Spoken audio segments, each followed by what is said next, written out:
Hello, everybody, and good evening, and welcome to another edition of Kansas Football Friday presented by Sports in Kansas. This is the show, of course, we take you across the state of Kansas to check in on live action from games all across Kansas. And also we'll have scores and more and live reports also from across the state. I'm your host, Leon Lebo, along with the man from Sports in Kansas. There he is, Chet Copeland, fresh off the road from another tour of the state. And Chet, here we are. We made it to week number 8. A lot of stops and starts, but here we are again, and it finally feels like football as well out there.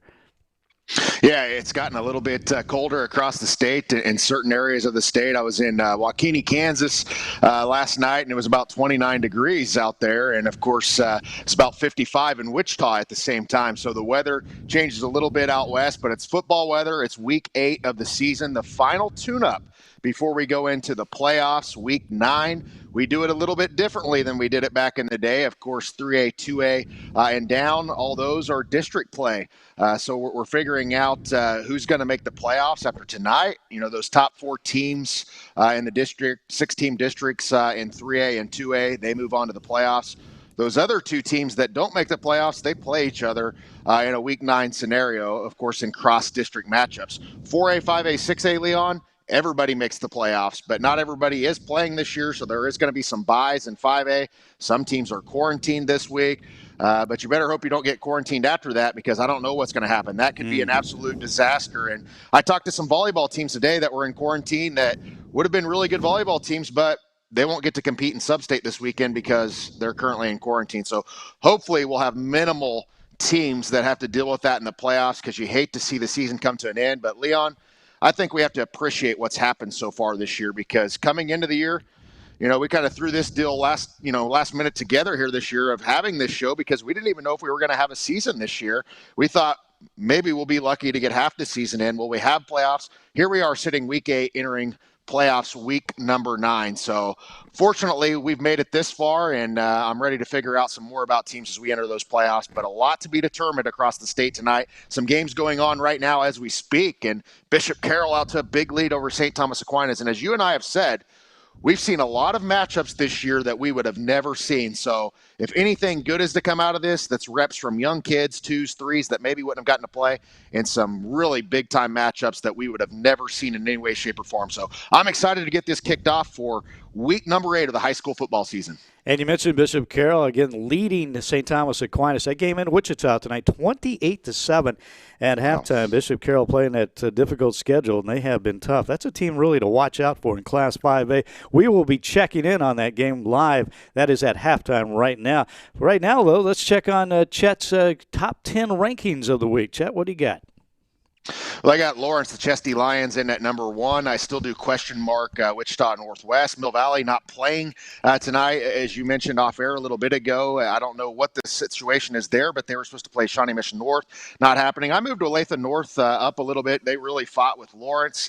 You know, Aquinas right now not looking good at my number 5 spot. I didn't really factor in their big loss to Omaha Westside last week, because that's a powerhouse up there. Mays moves in to the top 10 this week, and the reason why is beating Derby last week. I didn't punish Derby too much. Derby beat Carroll already. Carroll beat Junction City in a close one, and if you remember early on in the season, Shawnee Mission Northwest hung around with Aquinas.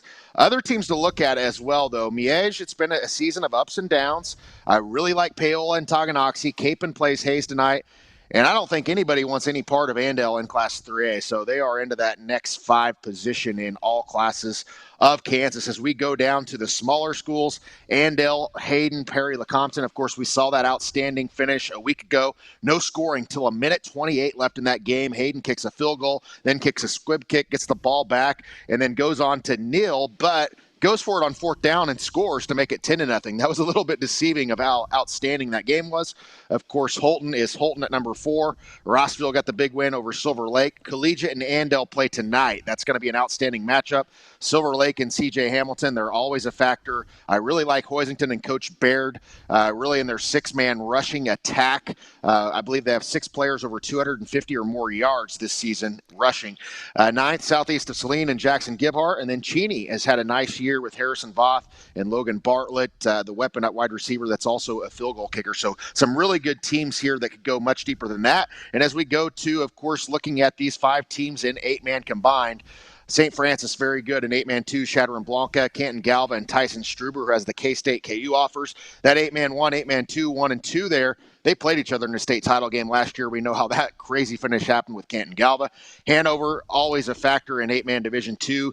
Madison's had an outstanding season so far this year. I do question their schedule a little bit, and a lot of people really love it on Wichita County out there in Leota, Kansas.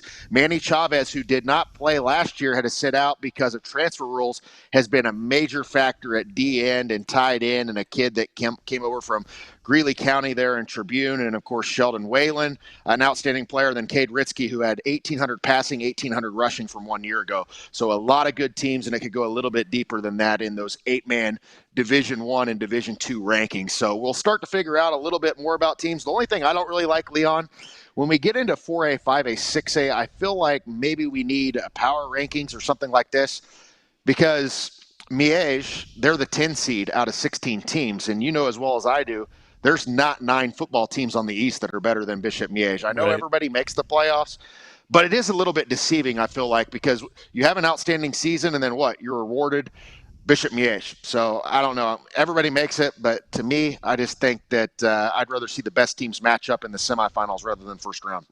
You know, you had Wichita Northwest there, number 2 overall in those top 10 rankings. Northwest won they played last night against Wichita South, rolled the Titans 64-0. No surprise there. But the 4th consecutive year Steve Martin's team has finished with a undefeated regular season. That program's done everything but to win a state championship. Certainly they'll be in the mix again in Class 5A.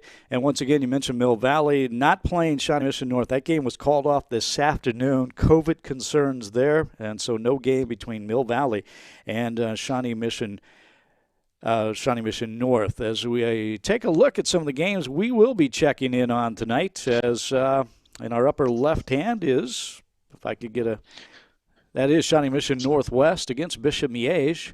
We were just talking about Bishop Miege, and they're up 7-0 early in this game. This is a pretty good matchup because Shawnee Mission Northwest, we know, they have been very competitive. They got a great quarterback in Ty Black. Yeah, and this is a matchup that was just picked up early this week. Both teams, outstanding quarterback play. I've not heard if Timothy Dorsey is playing or not. I know that was questionable coming into this, but you have 2 of the better quarterbacks in the state. And Ty Black, really the real deal, headed to the Air Force Academy at the next level. Leon, he's completed 82% of his passes this year. They've only been in 5 games because there for a while, we didn't even know if Shawnee Mission Northwest was going to get to play this year. Bo Black, his dad, the head coach there, and he's done an outstanding job. Of course, he was at Hayes prior, then built the Great Bend program up and did a really nice job there. But Ty has really added some weight, and he's a big kid. At one point when he was a sophomore out there, he looked tiny, but Ty Black looks the part. And if Ty Black got to camp this summer in a normal year like most quarterbacks get to, Ty Black would have a lot more offers than Air Force, in my opinion. I really feel like they got a steal, and I believe Ty Black on our screen tonight, he is the best quarterback in the state of Kansas. And the Northwest there may be threatening as they're close to the 20-yard line of Bishop Miege. Miege up 7-0 early. You mentioned Hayes. Bo Black used to coach out there. And Hayes High tonight, the Indians, they are at home against Capon, Mount Carmel. The Crusaders from Wichita, and again, Weston Schartz, his first year as the head coach there, a longtime City League coach, but his first year at Capon, and they have been a bit of a surprise. They have looked very good this year, and this is I think, a really intriguing matchup tonight. Yeah, it really is. And, Hayes had a couple of their quarterbacks in quarantine. I would imagine they still are. But in steps Jaron Canick, the kid that is a receiver and, of course, outside linebacker safety type. He comes in and plays quarterback and just puts on a show. An outstanding player. He's actually number 7 on your screen that you see right there, KU and K-State offers. And then they have Gavin Myers, number 40, that has Nebraska offers, Colorado offers, K-State, KU.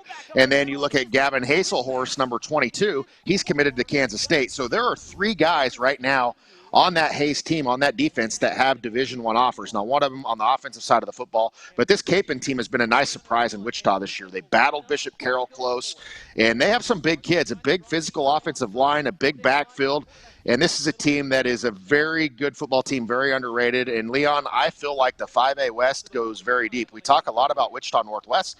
Well, how about that Carroll team doing what they're doing right now? Well, how about this Capon team right now? How about this Hayes team that played with Mays South last week? Another team that we have to factor in, and then Mays, who we didn't even talk about yet, who beat Derby. So all of a sudden, this 5A West, it's going to be interesting.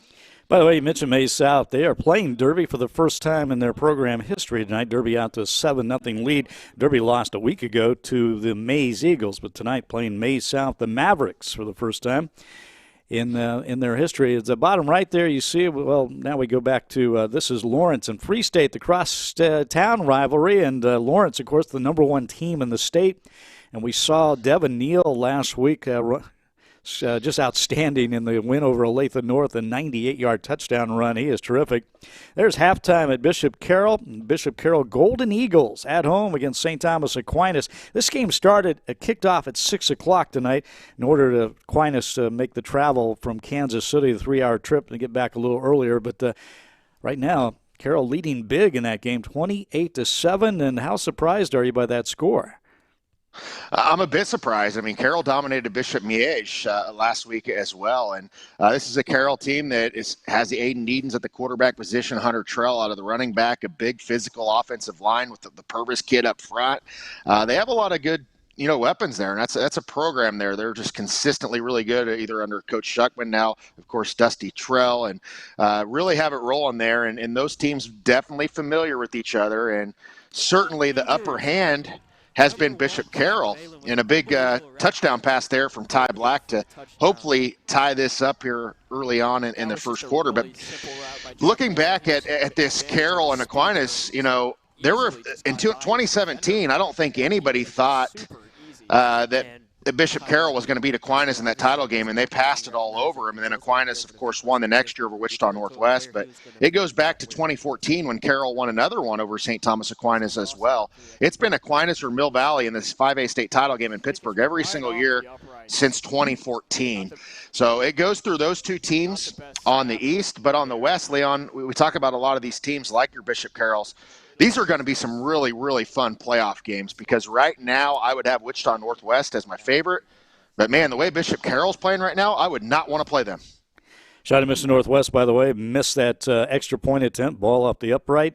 So it remains Bishop Miege leading 7-6 in the first quarter there in Roland Park. As once again, you're watching Kansas Football Friday. Now, here's a big game in Class 3A. It is number 1 Andale taking on Wichita Collegiate. You got Wichita Collegiate ranked 6th, I believe, and that's a team we've kind of talked about under the radar, but the Spartans are undefeated. They were very impressive last week against Halstead. Here they are tonight against a powerful Andale team at home in Wichita. I would not be surprised if Andale would be the favorite to win Class 4A this year and be a team in that. I really feel that way, specifically on the West. I think they would be the team to do that, and they're a team that's back and forth 3A, 4A. And, Dylan Schmidt at one point, one of his only losses, of his 2 losses or however many he has, I believe he only has 2 losses, and now his 4th year as a coach because they went undefeated last year. One of them was to Bishop Miege in the title, and the other one was to Pratt, and then, of course, last year undefeated. And many people are thinking this is a better team than they had last year, and they have a lot of speed guys, and they don't have a ton of star players, but the one thing, Leon, is they are good in every single position. They have depth, and I know the numbers are low this year, and they're in the 70s. And that's low for them. So that's saying a lot because I know a lot of programs that have 30, 40 kids in 3A and are happy about it.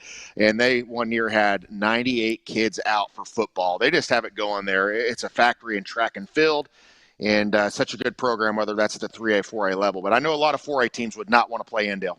Yeah, they have a track and field dynasty there at Andale, and there always seems to be a correlation between good football programs and good track and field programs. I mean, historically, you see that in some of the outstanding programs. Again, that was Andale. The Indians at Wichita Collegiate, both teams undefeated. We'll be keeping an eye on that game as, once again, Kansas Football Friday presented by Sports in Kansas on this chilly Friday night. First time we really can say that. I think we had one maybe Friday night. It was kind of cool, but this is a cold one tonight as, right away we check in on Hayes and Capen, and there was a turnover, and looks like Hayes just recovered a fumble on the 30-yard line. So a big play for the Hayes High Indians. They're wearing the – has the football back. Yeah, let's check in. Now Hayes in the all-maroon. The fullback that got blown up. Capen in the all-white. By Hazelhorst, the 3rd of the season. And Bill Scott with the fumble recovery, the 2nd of his season, and Hayes High gets the football back at their own 30-yard line. So a big turnover for Hayes coming up there. Hazelhorst with a recover, forced that fumble. The young man that Chet has talked about throughout the season. He was committed to play at K-State. Outstanding players. Almost a turnover right back as that ball nearly intercepted by Capon over the middle. Yeah, Hazelhorst, I feel like, has been the best defensive player in Kansas, along with Ethan Kramer out of Mill Valley this year. And Damian Olalo, of course, out of Manhattan, has been outstanding as well. He's headed to Kansas State. And there's some really good players. And, a couple of those guys I mentioned are, state wrestling champion caliber guys as well. And, Gavin Myers that we talked about at Hayes, he'll be that state wrestling champion caliber guy as well, and could have won state in the javelin last year had we had a season. And he was just a sophomore doing all those things. And we'll see. I mean, there's a lot of really, really good players across the state this year. There's a lot of really good players on our screen right now. Whenever we combine these 4 screens right now that we have up, we could put together one heck of an all-state team, Leon.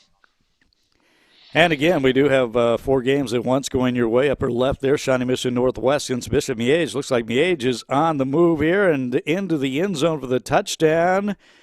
And yes, touchdown Bishop Miege. Penalty on the play. That was really weird. It was Luke Rogers and another player got tangled up. I'm not sure what happened there. May have this one called back. Let's check in on the broadcast. And, Luke Rogers got tangled up. I for sure thought he was going to be brought down, but let's see what the penalty is. And it is on the Stags. All right, they're going to bring that one back as Bishop Miege had the long touchdown there, but brought back a penalty. Looks like a holding call against the Stags. They lead 7-6 over Shawnee Mission Northwest. That's a game I think is going to be a good one tonight. We'll keep an eye on that. It's going to be kind of hard to top all the great finishes we had last week, though, Chet. Man, that was some great games, including that Lawrence-Olathe North game where everybody's talking about when Lawrence came up with the stop of the 2-point conversion to win that one 21-20. That was an outstanding finish. We had several of those last week. But right back to Hayes we go as the Indians at home tonight against Capon, Mount Carmel out of Wichita. And Hayes just had come up with a turnover, and it looks like they're going backwards here. Oh, now Capon has the football back, and they are on the 5-yard line. Let's check in. The Indians with under a minute to go first quarter come up on the negative side of it. Andrew Jamino now the quarterback. Under center, hands off to Curtis, and Canick wraps him up and drops him in the backfield for a loss of 2. And apparently Hayes turned the ball back over, and that's where Capon came up with this great field position as big defensive play there. A loss of 2 on the play, and once again, let's see if Capon can get it in. Starts at the 5 for Capon. Play action pass, roll out right side. The quarterback, Jamino, keeps. He is ankle tackled by the Hayes High Indians. Roy Maroney, who's on defense tonight, and Dalton Dale to the 6 for a gain of 1. Indians ran Jamino down quickly. 3rd and goal from the 6. Crusaders have a field goal kicker who's 27 for 27 on extra points this year, but has not attempted a field goal. And the Crusaders want to take this down to the first quarter expiration. No score. The teams trade turnovers. Capon knocking on the door. 3rd and goal when we come back in 1 minute on the Hayes High Sports. And once again, we're getting Hayes High there and Capon Mount Carmel from Wichita, and back to Bishop Miege and the Stags over the middle. And the big receiver there taking it down close to the 15-yard line. Big target right there for Bishop Miege. Yeah, that's Mac Muller, and featured on Faces in Kansas in the preseason. One of the top I knew you'd players know his in the name. state. I just knew it. Very good player, and he's had to step into a bigger role this year, Leon, because Felipe Wesley was a returning All-State kid from last year. He has offers from Arizona State, and he transferred out to a program in California. Then you lost Daniel Jackson, a record-breaking receiver, to Minnesota. So all of a sudden you lose Minnesota and Arizona State. And you got to find some new guys to go to, as well as Bryson Cobbins, who was a 4-year starter in the backfield now at Missouri Western. So people wonder why Bishop Miege may not be the same team. They've had to replace a lot of key pieces on this team, and the offensive line isn't quite maybe what it's been. But this quarterback, as you see here, Timothy Dorsey, a really outstanding player, as well as Mac Muller, they still have every bit of what it takes to win a Class 4A state title this year, although they will have some heavy challengers, because I believe one poll across the state this week had the Paola Panthers in number 1. And I don't know the last time Paola has been ranked number 1. I think the last time they played in a state title was 2006. They won one, of course, in 94 with Brian Shea. And we saw that outstanding finish in game earlier this year when Paola was able to beat Tonganoxie. However, I was told Tonganoxie had 5 people out that were starters due to quarantine. So Tonganoxie, Paola, of course, Bishop Miege, those are going to be the teams we're looking at on the 4A East this year. Okay, we're back with the second half action now. Bishop Carroll leading Aquinas 28-7 as the third quarter starts in Wichita. Again, this game was an early kickoff, 6 o'clock. Capen Mount Carmel just scored to start the second quarter at Hayes, and they'll take a 7-0 lead over the Hayes High Indians. Capen on top. Or did they get the extra point or not? But see, can we check in on that game real quick and see? Meanwhile, it is just the second third-down touchdown that Hayes High has given up this year. Is 7-0. Capen on top as they got the extra point. And Capen now leading in the second quarter. It says first quarter, but they switched sides there, so I assume it's the second quarter. They just started. And once again, up in your upper left, Bishop Miege and Shawnee Mission Northwest, and Miege leading 7-6, and they were threatening. Looks like Northwest, though, got the ball back. Let's check in on this one. Coach is pretty angry at one of the Stags players. Black will take the snap. Look to throw and have an open man, number 1, Jack Malin. He'll get up to about the 41-yard line. Well, first down there for Northwest, there for and big defensive stand. I'm not sure if Northwest came out of a turnover there or not, or just a stop, but that's Miege had the ball near the 20-yard line of Shawnee Mission Northwest, but Northwest has the ball back and trying to convert a first down here. It'll be a second down and short. Ty Black, the quarterback again for the Northwest Cougars, and throwing the quick pass out to the near side this time. And once again, Chet saying, you think Ty Black may be the best quarterback right now in the state?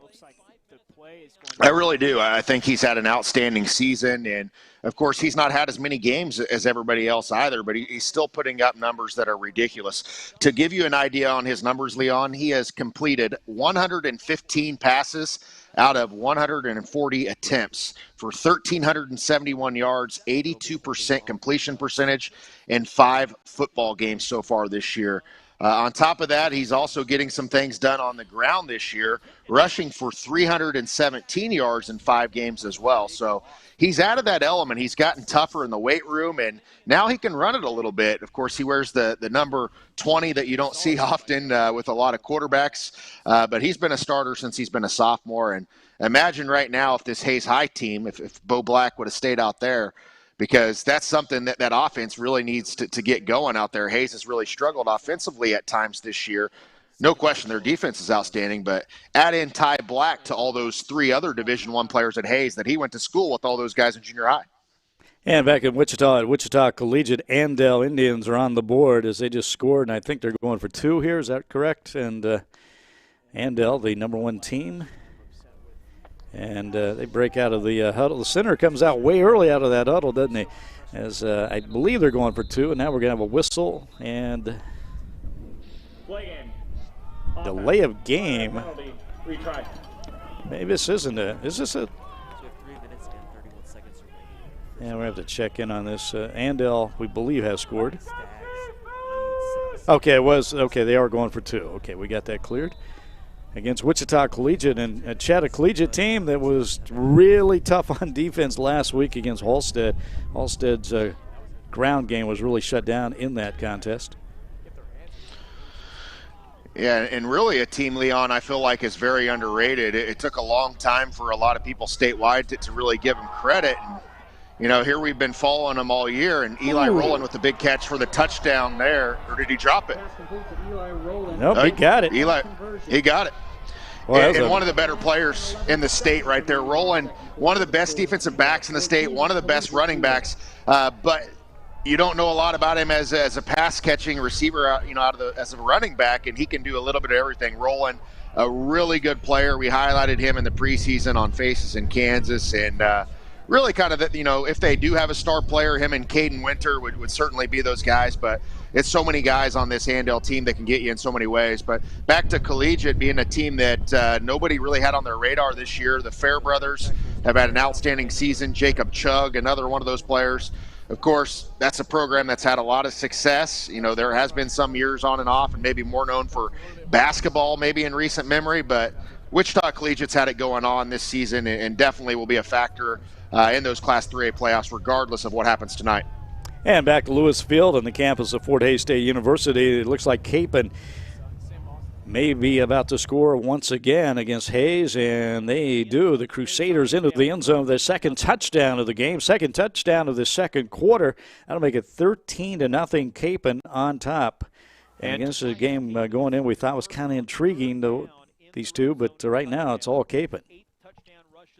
Yeah, and Capon's a team over 300 yards per game on the ground this year. They're not going to pass it a whole lot, around 90 per game. So this is a very good team on the ground offensively, and give it to their big running back, number 7 there. And, of course, he's a kid that plays a little bit of offensive line, defensive line as well. Actually met him at the Sharp Performance Combine. Douglas Bates, 225 pounds going in for the score there. Defensive tackle, fullback. You don't see that combination very often.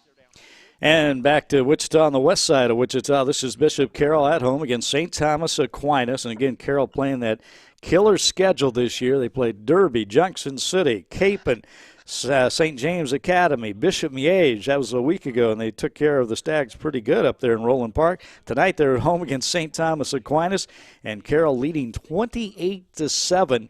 And judging by that difficult schedule that they have not only survived, they have won some of these, most of their games. This is a team definitely to watch. And, of course, it may come down to their big rival right down there on Tyler Road, Wichita Northwest. Yeah, and factor in Mays on that as well, who beat Derby last week, who Carroll lost to already this year. So this is a crazy year on the West. I mean, to put in perspective, and we got some of those West teams on our screen and have had them on there all season. To give you an idea, Wichita Northwest, of course, unbeaten on the year. Mays unbeaten on the year as well. They take on Hutchinson tonight as well. So maybe we can get that game as well at some point. But Hutchinson has been a real nice surprise this year. Nobody seems to be talking about Goddard either. And Kyler Simmerad, one of the best quarterbacks in the state. We have Capon and Hayes on our screen. Mays South is playing Derby tonight. They're a really good football team as well. And then Bishop Carroll's got 2 losses as well. And even Andover, who's 4-3 this season, they knocked off Hutchinson, and Wichita Heights is another team. So, it's a really 7 to 10 teams deep within this. There's going to be some really, really good playoff games, and we can't really sit here and say, hey, this team's going to the state championship this year like we can maybe on the East. I think when we start looking at the East, Leon, I think we start to point out Mill Valley's the favorite, and I think that second team, maybe Aquinas, that's on your screen. Topeka Seaman under Glenn O'Neill, the old Scott City coach, they were 2-7 last year, and they're 6-1 this year. And DeSoto is another team to factor in as well, moving up from 4A to 5A, an outstanding quarterback play with Jackson Miller. But after that, 5A East drops off a little bit, and there's not all the teams playing either on 5A East because some of the teams not having a season this year. And you mentioned Hutchinson, the last report. They were out to a 7-0 lead on Mays, and Derby was leading Mays South 14-0 early in that game.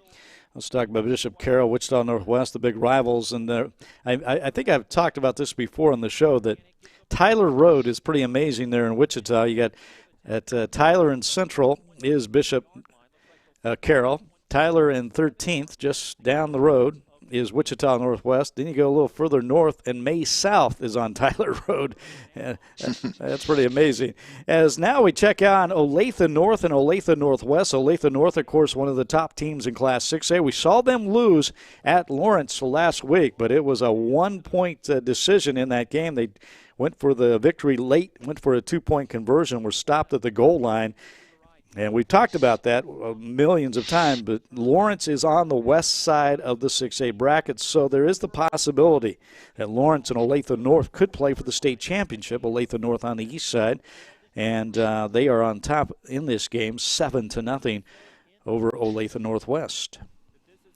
Yeah, we're going to have some battles in the Class 6A playoffs, and I think it's going to confuse some people because all of a sudden they're going to look and they're going to see 6A West. And on that 6A West, you have Lawrence, you have Gardner Edgerton on that as well. You have Lawrence Free State, although they probably won't be a factor this year and have not played in many games, just their 5th football game tonight. But on the East, it's going to be teams that are battle tested. And this, of course, Olathe North team is one of those teams, 5-1 overall. And keep in mind, they lost the best player in the state of Kansas that transferred out, and about 3 or 4 other guys that transferred out because we didn't even know if we were going to have football in Olathe. So just imagine how good this team would be.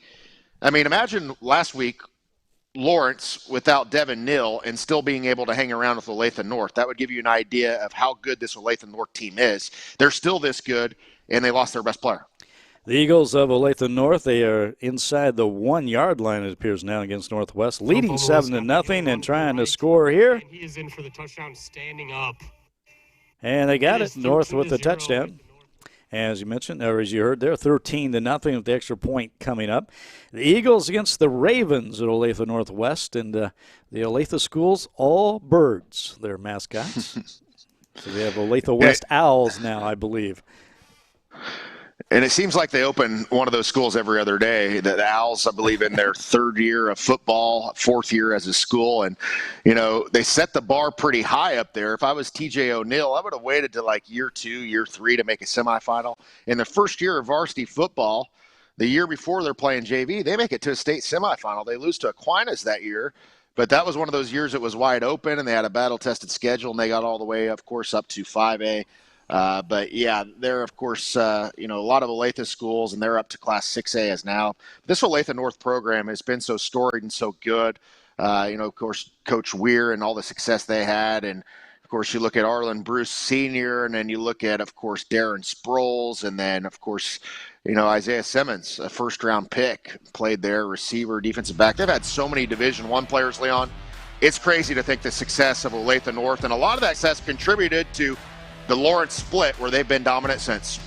And they lead Olathe Northwest now 14-0. You're watching Kansas Football Friday, presented by Sports in Kansas. We'll have more action for you coming up right after this.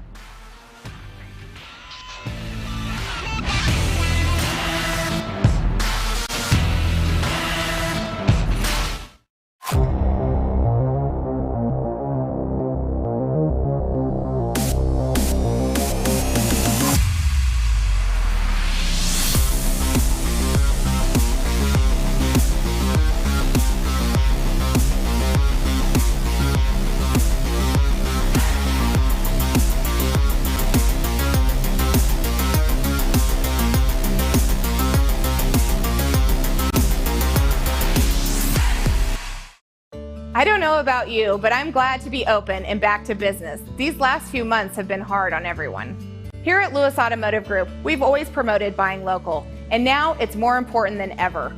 As our economy gets up and going, let's protect the people closest to us. Support our local businesses first. Together, we can put all of this behind us quickly while still keeping safety at the forefront. From all of us at Lewis Automotive Group, be smart, be safe, and buy local. How do you see the world? Ha! At Shriners Hospitals for Children, we know that changing how you see things can turn them into everyday miracles! Like riding my bike. Breaking boards! Ha! Hugging my mom! Every day for over 90 years, Shriners Hospitals for Children has been sending love to the rescue, regardless of a family's ability to pay. If you know a child we can help, call or go online now. And welcome back to Kansas Football Friday, presented by Sports in Kansas. I'm Leon Liebel, along with Chet Copeland, as we bring you live action from high school football across the state of Kansas, scores and more, plus we'll have some live reports as well. And one game we check in on a first time tonight, bottom right there. That is Dodge City, the Red Demons, at Ulysses, and this is a rather unique matchup. It was added when Dodge City lost several opponents at the beginning of the year due to the pandemic situation. And Dodge City, a 6A school, playing at Ulysses, 4A school. First time they've met since 2003. But here's the trivia I like, Chet. First time Dodge City's played on natural grass since 2012.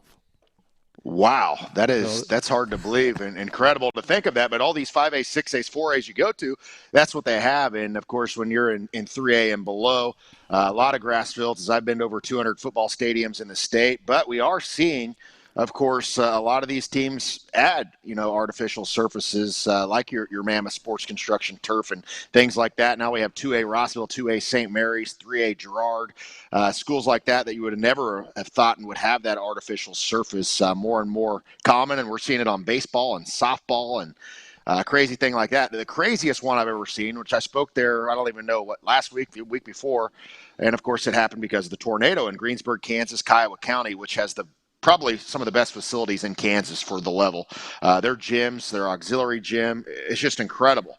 Of course, 2007, that tornado rips through there. In 2 or 3 years, they were in FEMA trailers, and then they became Kiowa County. They were Greensburg prior to that in Haviland. The consolidation happened, made it Kiowa County. They have the only 80-yard turf field, artificial turf field in America at the time. Now, there might be some now, but when they built that, we're talking 8-man football. And I even put out a tweet a few weeks ago, bring that 8-man state championship to Kiowa County. Let people stay in Dodge or Pratt. There's a hotel there as well. How exciting would that be? The facility there is crazy. So you don't see a lot of that at the 8-man level, but that is a weird matchup to see Ulysses as well, Leon, because I believe Ulysses High School has 430 students in the high school. And it looks like Dodge City, according to Keisha enrollment, trying to pull that up here of what they have. They have 1,966. So a little bit of a difference of about 1,500 students here. And Dodge City up 14-0 in that game. Once again, that was added at the beginning of the year when Dodge City lost several opponents, especially from the City League, when the City League originally was not going to play. As we head back to Bishop Miege, Shawnee Mission Northwest has now taken a 13-7 lead. They just scored the touchdown and got an extra point. It was 7-6.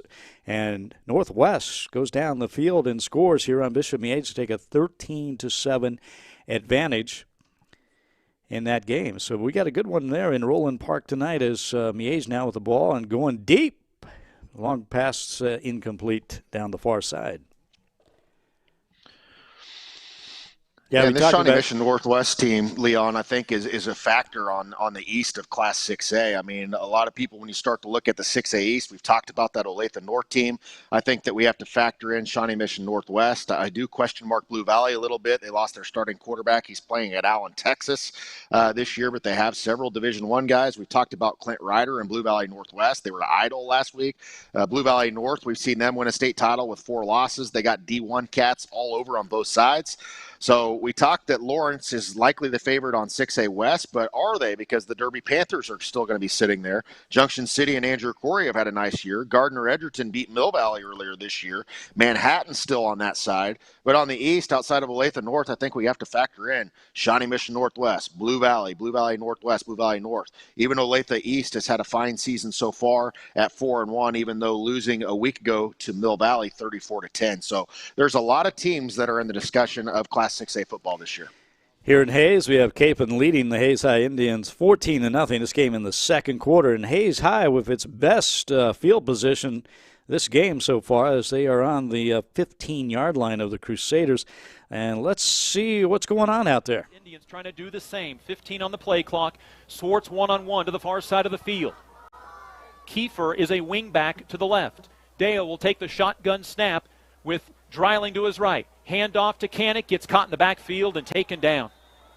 Loss of 1 to the 16. That's going to bring up, I believe, third down for Hayes here, not going anywhere on the first two possessions, or first down and second down here. As once again, Hayes trying to get on the board for the first time against Capon. Capon up 14-0 here in the second quarter. And let's listen in once again. The quarterback, now he will switch out and go to a safety.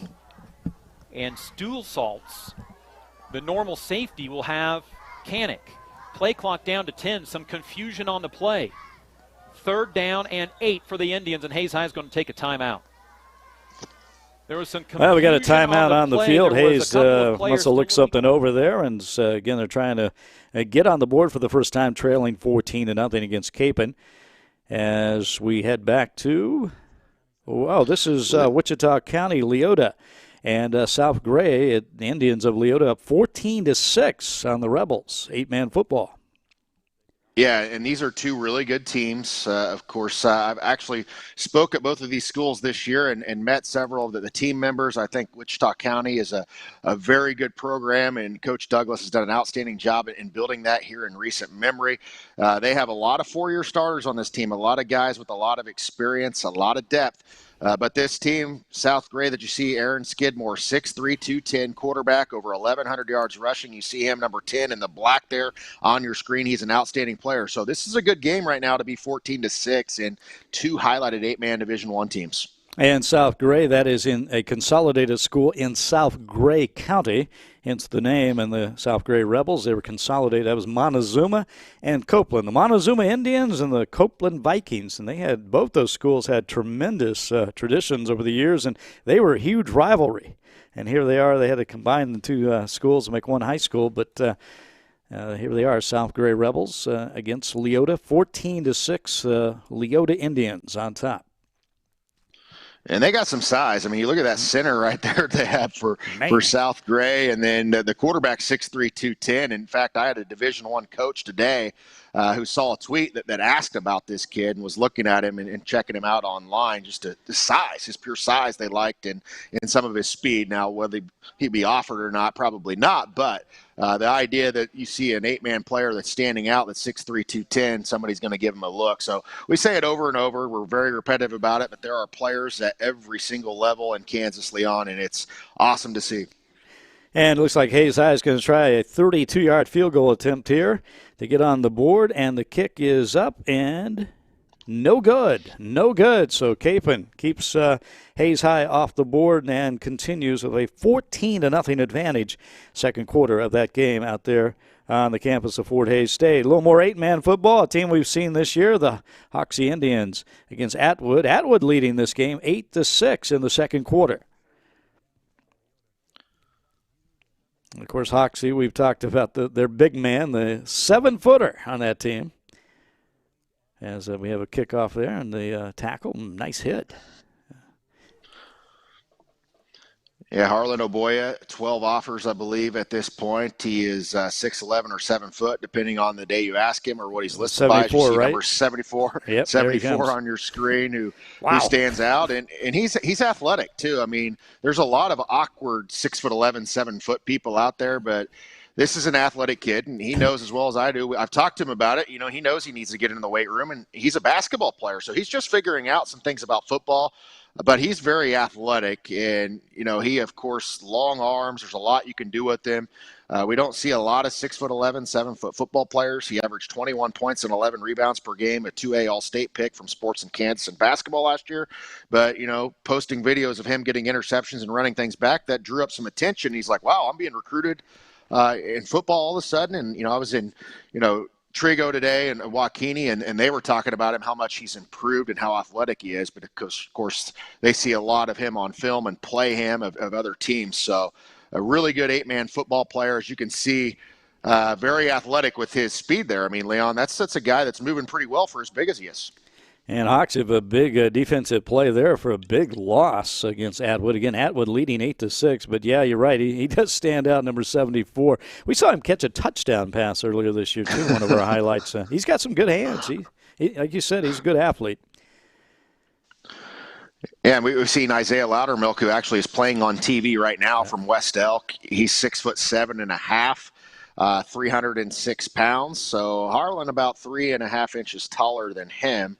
And about the same weight. So probably, you know, obviously, you know, a little bit shorter is probably a little bit better for some teams. But, you know, this kid has a chance to play at the next level. We saw Willie Colleystein play football at 7 foot tall for Olathe Northwest back in the day. But, of course, he went on to be the SEC Defensive Player of the Year and first-round draft pick, All-American for John Calipari and Tucky. And, of course, he's in the NBA now, originally from Spearville, Kansas.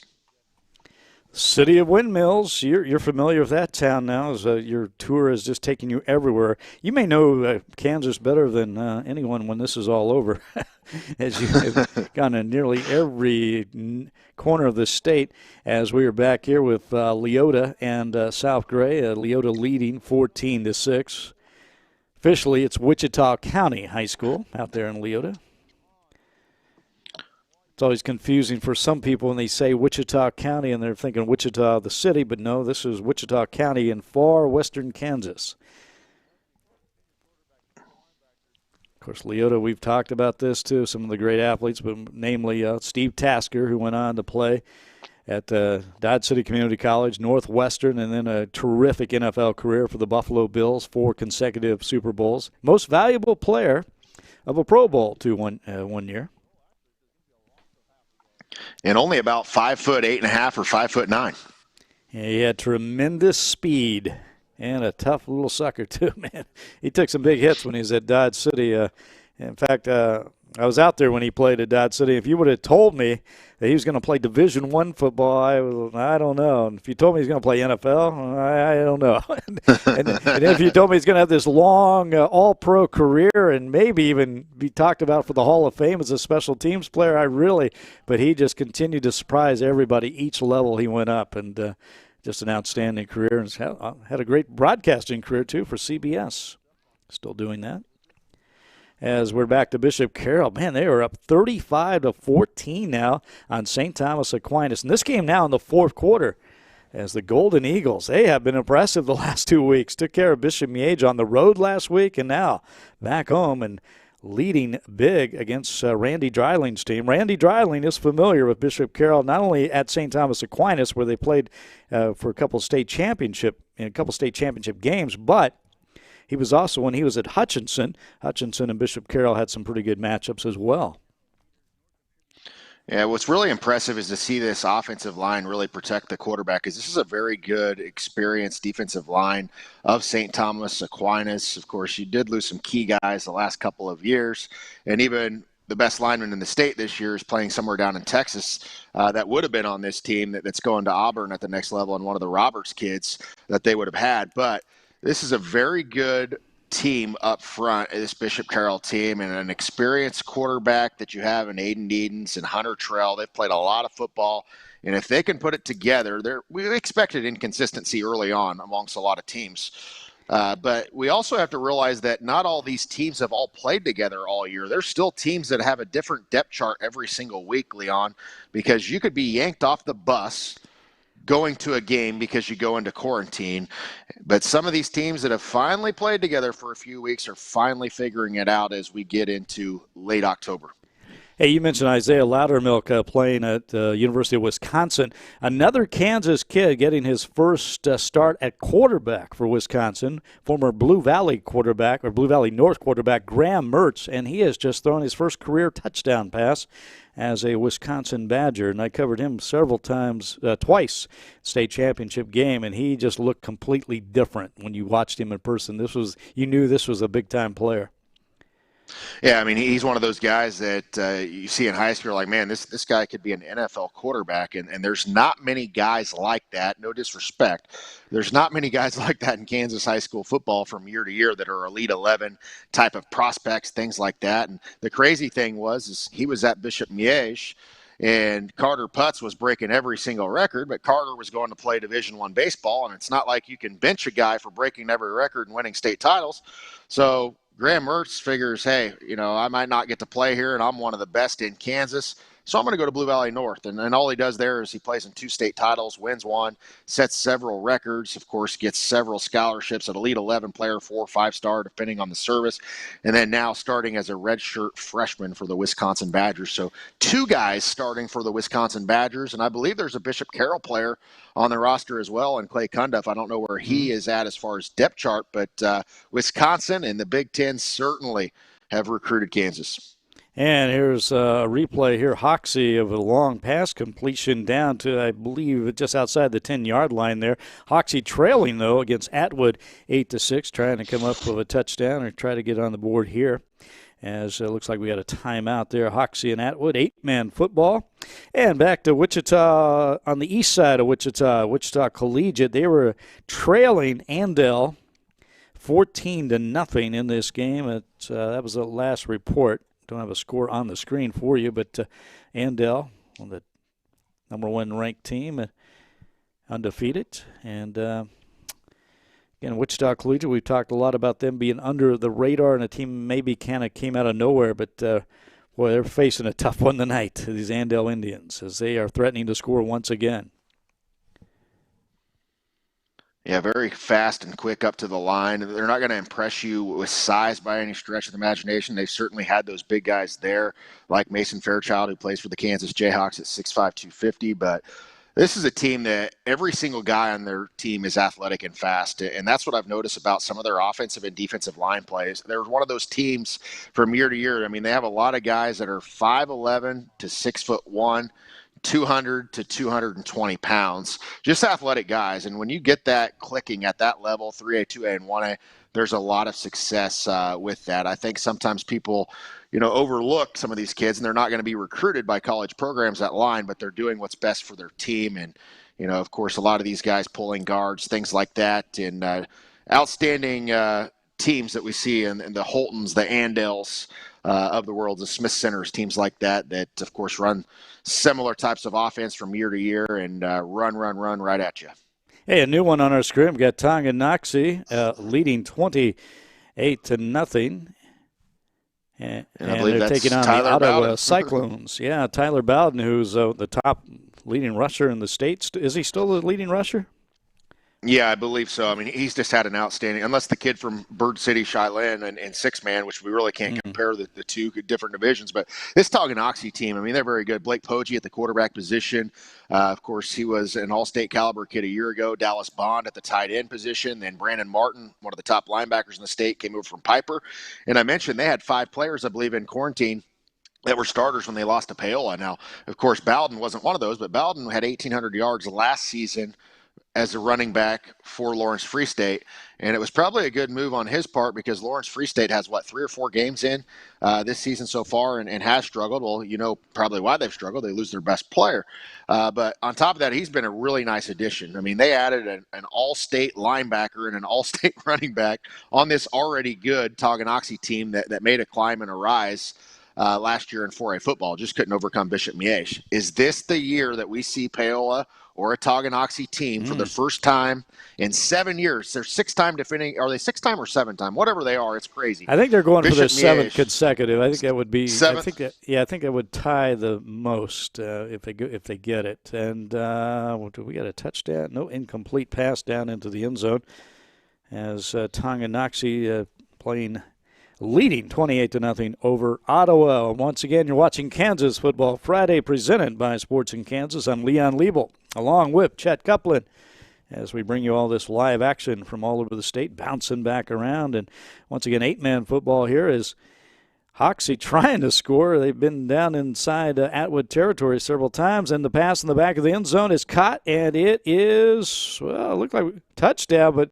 one official looked like he disagreed. Now, is that a flag also on the play, though? Looks like a flag down, and it might be a push-off on the reception. One official said touchdown. The other was kind of like, I don't know. So, yeah, we're going to have an offensive pass interference. Good call, Chet, against the Hoxie Indians. No touchdown. By the way, Graham Mertz, give you another – our little Kansas pride here, though. He's off to a 9-for-9 start passing, 75 yards and 2 touchdowns. So, wow. He's the real deal, man. And he's not using eligibility, to my knowledge. They're not going to charge anybody a year of eligibility this year, so all of a sudden he could be a 6th-year player.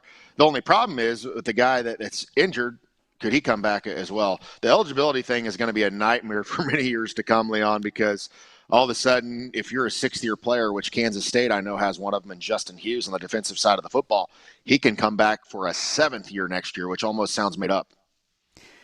And back here with Tonganoxie and Ottawa. Tonganoxie up 28-0. And do we have a play-by-play on this one, Mike, we can check in on? Yeah, okay. From the frustration of the Ottawa sideline, I'm going to assume. Sounds like a holding. Yeah. Sounds like a holding call.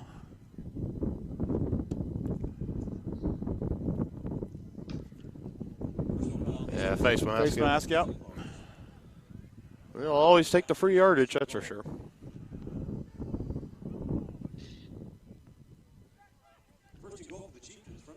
Yeah, okay. It looks like Tonganoxie's about to pound one in here as they just got looks like a face mask against Ottawa. And they are just outside the 5-yard line. Tyler Bowden fighting his way down near the goal line there, trying to get in for another touchdown.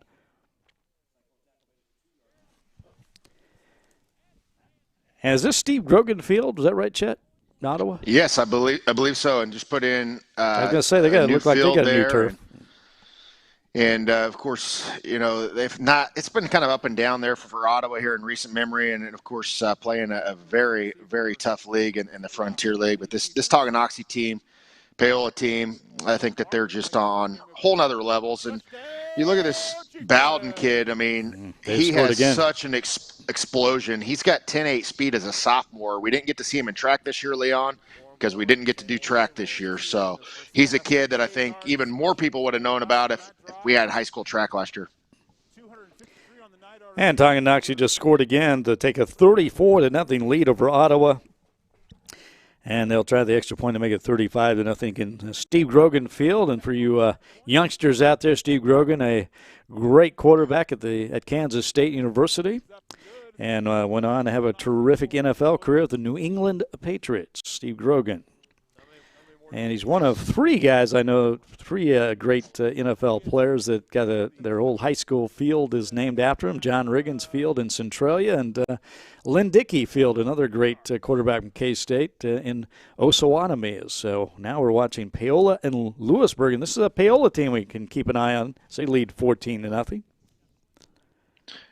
Yeah, very good team in Paola. Coach Dumpert, one of the better coaches in the state of Kansas, and really good opportunity for them this year. They beat that Tonganoxie team. Garrett Williams is their quarterback, but they have a really nice running back on this team as well, a guy that has really opened up a lot of eyes, over 1,000 yards this year in the backfield for him. So we'll see what happens in these crazy playoffs, so as we see it in Class 4A. But Lewisburg, of course, they've had a lot of success as well, and this is a huge rivalry matchup not too far away up there. So, pretty low-scoring game at this point so far, and Lewisburg able to contain them a little bit because I think a lot of people thought Paola would be all over them. By the way, the Derby Panthers now out to a 27-0 lead on Amaze South. Dylan Edwards just ran a touchdown for 81 yards for that Derby touchdown, and Derby, a team that we expected to be maybe more dominant. They lost their first game to Mill Valley, but certainly a team, that program is with Brandon Clark at the head coach, the 2-time defending 6A state champions. Got to keep an eye on them. That's going to be an interesting battle on that west side of the 6A bracket, I think, between Lawrence and Derby when it comes down when it's all said and done. As once again, Paola and Lewisburg here on your screen. Paola leading 14-0 in this football game as you're watching Kansas Football Friday presented by Sports in Kansas. Got some score updates for you across the state. Leon, Mays leading Hutch at the half, 14-13. Mulvane and Wellington tied at 7. Andover Central leading Arc City at the half, 13-0. This was a little bit of a surprise to me. We know that Southeast of Saline is a very good team with Jackson Gibhart at the quarterback position. They move up from 2A to 3A, but they are leading Scott City 24-0 in the second quarter. That was a bit of a surprise there. I knew they were favorited, but they're dominating them right now. Centralia up 30-7 on Wabaunsee. Andale up on Collegiate 22-0. Newton up on Campus 28-8.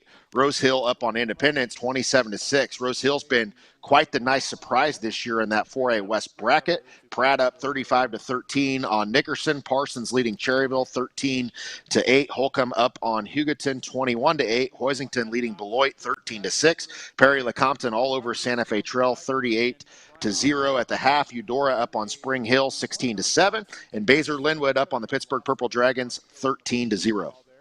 Chad, a quick update on that Andale Collegiate game. Andale did take a 22-0 lead, but on the ensuing kickoff, Collegiate fumbled the ball. It was picked up and returned for another quick touchdown. Andale now leads 30-0 in about 8 seconds. I think it's at halftime now, but wow, that's a quick turn of events, and Andale looking very good against what we thought was a really good Wichita Collegiate team. It is a really good team, but boy, Andale is just that good as they lead the Spartans at Wichita Collegiate too, 30-0 at halftime. And I wouldn't be surprised if Wichita Collegiate, or not Wichita Collegiate, I wouldn't be surprised if Andale is a 3-touchdown favorite over everybody in Class 3A this year. I think that they are that good. And speaking of 3-touchdown advantage, Lawrence High right now leads Free State. Lawrence 21-0. You're watching Kansas Football Friday, presented by Sports in Kansas. We're going to take a break. We'll be back with more right after this.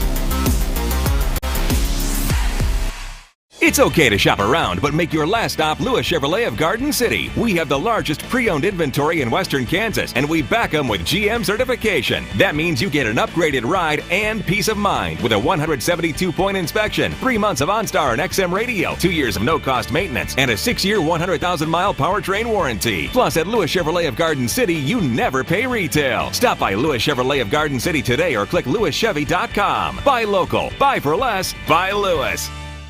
So, what is love? Love is being independent. Love is dancing. At Shriners Hospital for Children, love is a new smile. At Shriners Hospitals for Children, love is caring for a child regardless of the family's ability to pay. Learn how you can send your love to the rescue at lovetotherescue.org. What rhymes with great? Participate. Where does greatness start? Here, in the classroom. On the stage. In the pool. On the field. Where will your greatness take you? To better grades. To more friends. Yeah! Be great. Participate.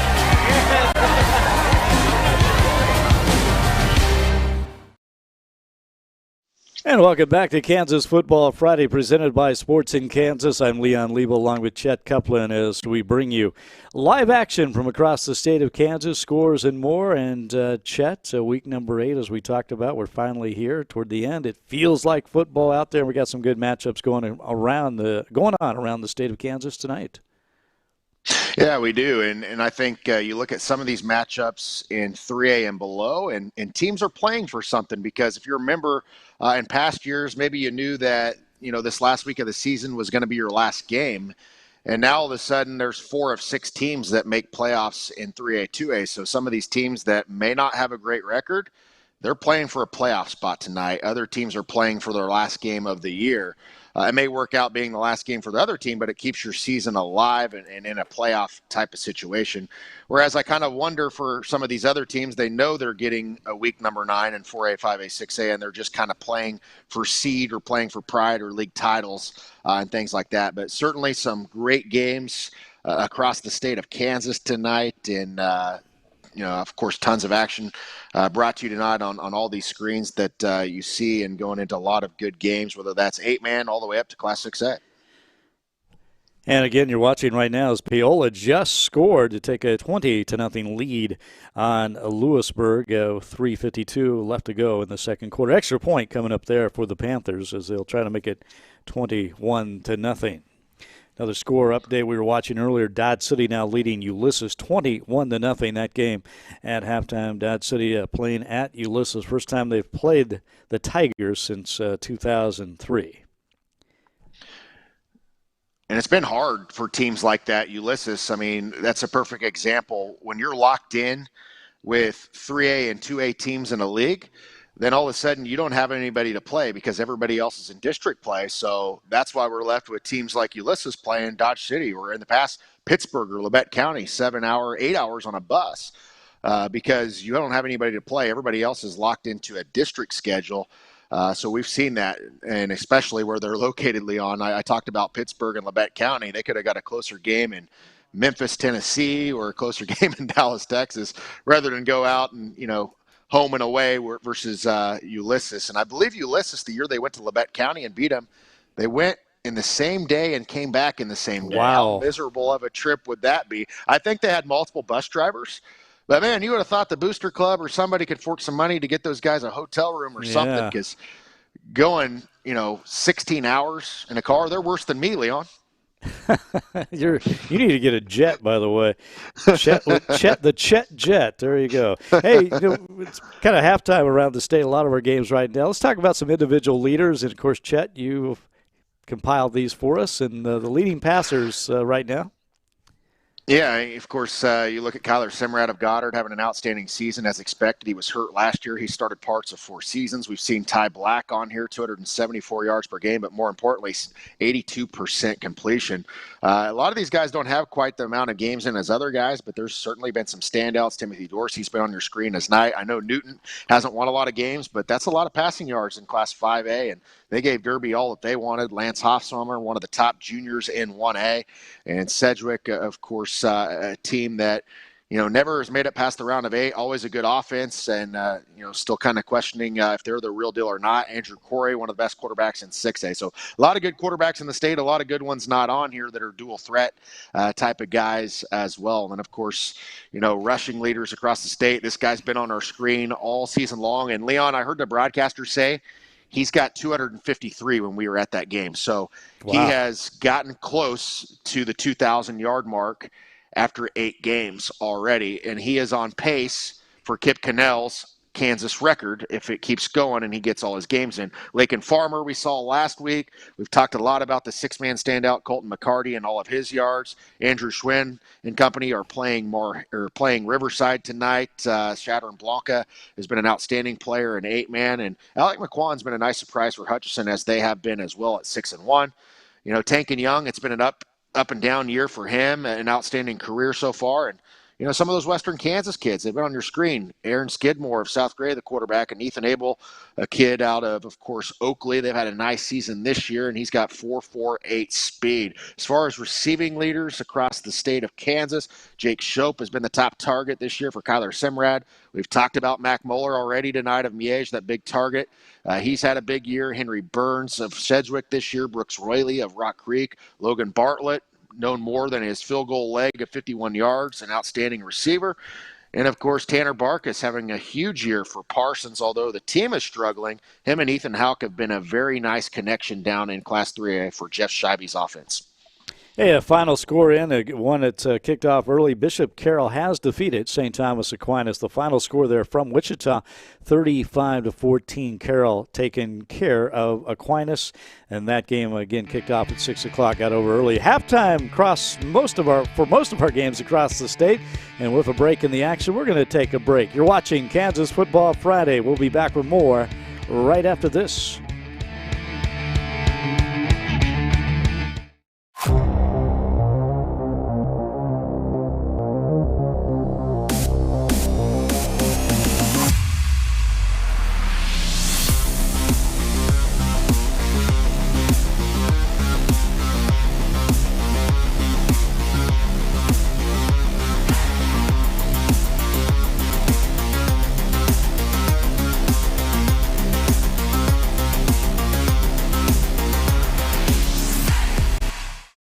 I've been with Lewis Automotive since 2007.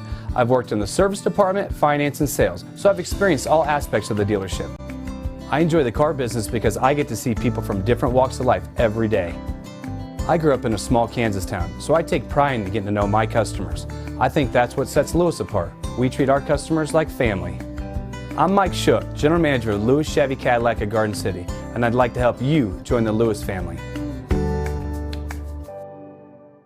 My daughter was diagnosed with scoliosis. Connor's right leg was shorter than the left. Her issues were so rare. I wanted a doctor who's experienced at treating my child's exact condition. That's why we went to Shriners Hospitals for Children. These doctors develop the most advanced procedures. They do so much research. With some of the most innovative doctors in the world. And they put all their best thinking, all their love into healing my child. And they did it, regardless of our ability to pay. My daughter is who she is today because of Shriners Hospitals for Children. The innocence of youth. Is there anything any better? But soon they'll be in high school and facing all the same challenges you faced. How to make friends, how to fit in, how to be cool. We want our children to have everything they'll need to live fulfilling and productive lives. Make sure the kids in your family are among the more than 170,000 participants here in Kansas who take part in high school sports or activities. And welcome back. Kansas Football Friday presented by Sports in Kansas. I'm Leon Liebel along with Chet Copeland as we bring you live action from all kinds of games across the state of Kansas tonight on this week number 8. It is halftime in a lot of our games, and maybe I don't know if it's the biggest surprise of the night, but again, Bishop Carroll has defeated St. Thomas Aquinas 35-14. Perhaps the margin of victory there for Carroll is the surprise as they take care of the Saints in pretty easy fashion tonight, it sounds like. Yeah, and in back-to-back weeks. So you look at Bishop Miege last week and Carroll this week, and then Aquinas this week. It's been very impressive for them. And the schedule they played, you've talked about that schedule all year. One of the most difficult schedules, and this is a team that, of course, had to grind it out to beat Junction City. They lost to Derby this year as well. A couple losses on their schedule. They lost to Lawrence, too. Yeah, Lawrence. I mean, the top team in the state. So, I mean, they have played – it seems like everybody. It's been very impressive so far to see it. And what that shows you, Leon, is they're not going to see anything that they haven't seen whenever they get to the playoffs. So very impressive.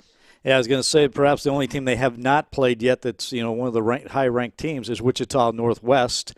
They'll most likely meet in the playoffs, we assume, if that all works out. As we were just watching there, we're back at Hayes on the campus of Fort Hays State University. Hayes High at home against Capon.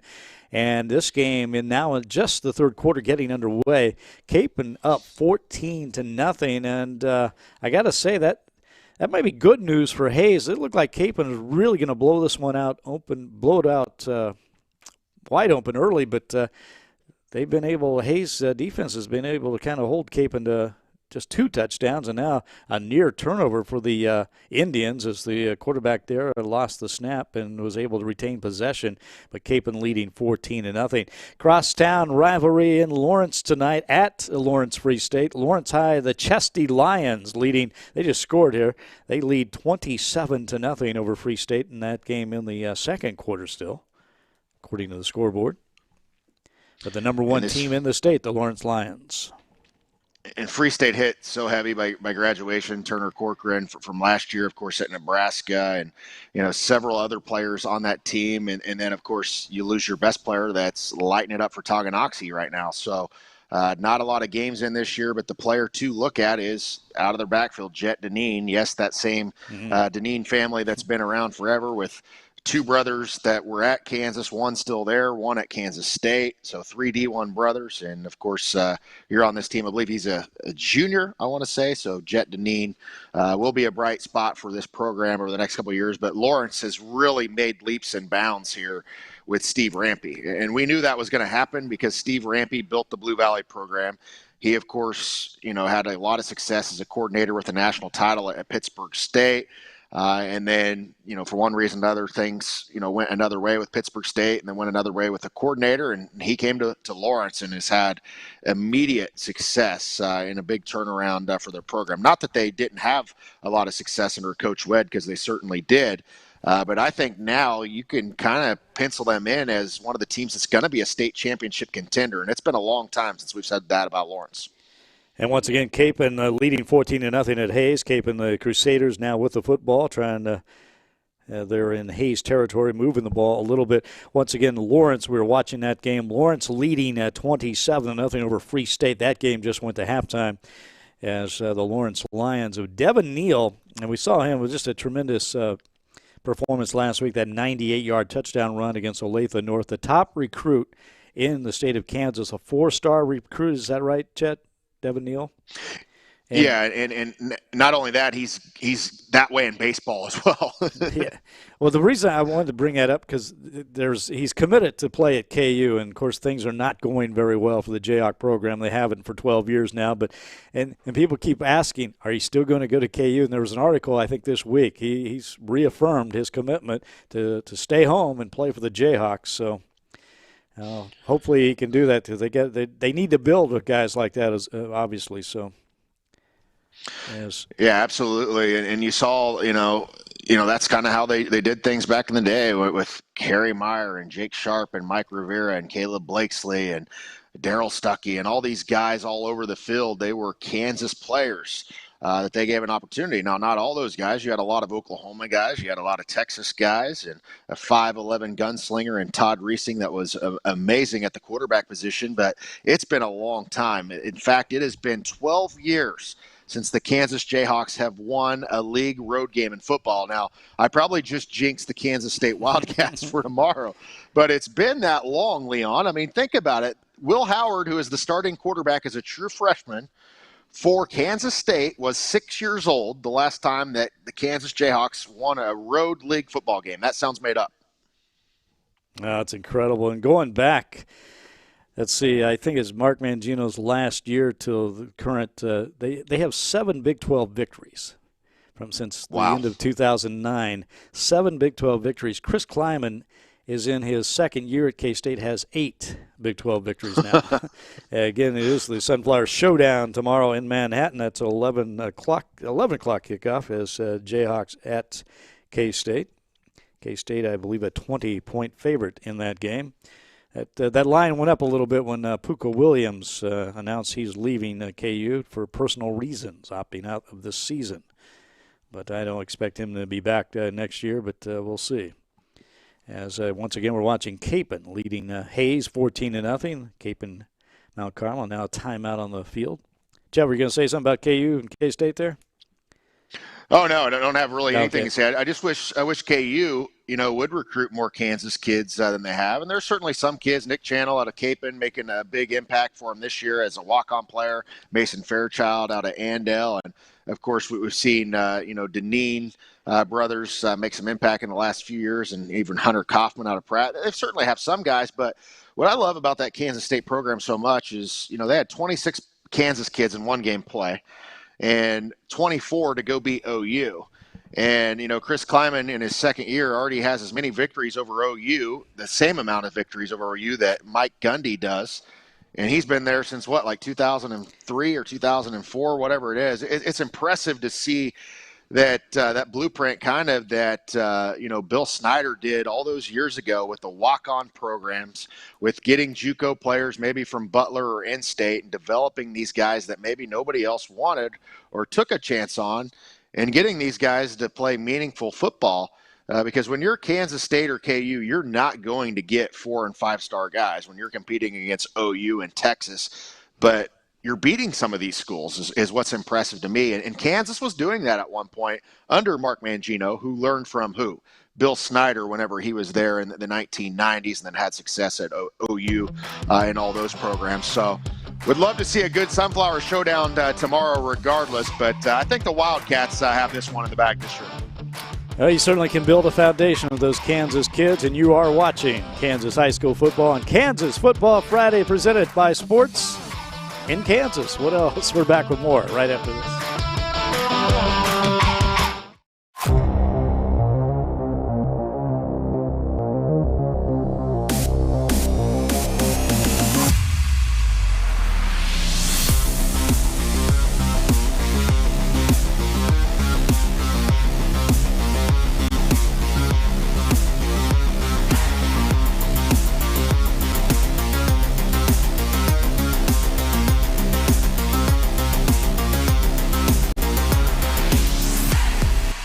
At Lewis Automotive Group, our pre-owned inventory is dwindling. With no auctions, it's been difficult to replenish our stock. So we're offering big money for your trade. In most cases, we can get you into a newer vehicle with fewer miles with no change to your payment. Have a vehicle you just don't use? We want to buy that too. So we're offering free appraisals. Stop into any Lewis location and trade in and trade up. Or get cash money for your car or truck during our pre-owned buyback event at Lewis Automotive Group, Dodge City, Garden City, Liberal, and Hayes.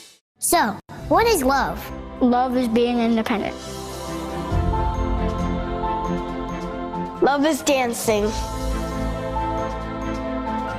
At Shriners Hospital for Children, love is a new smile.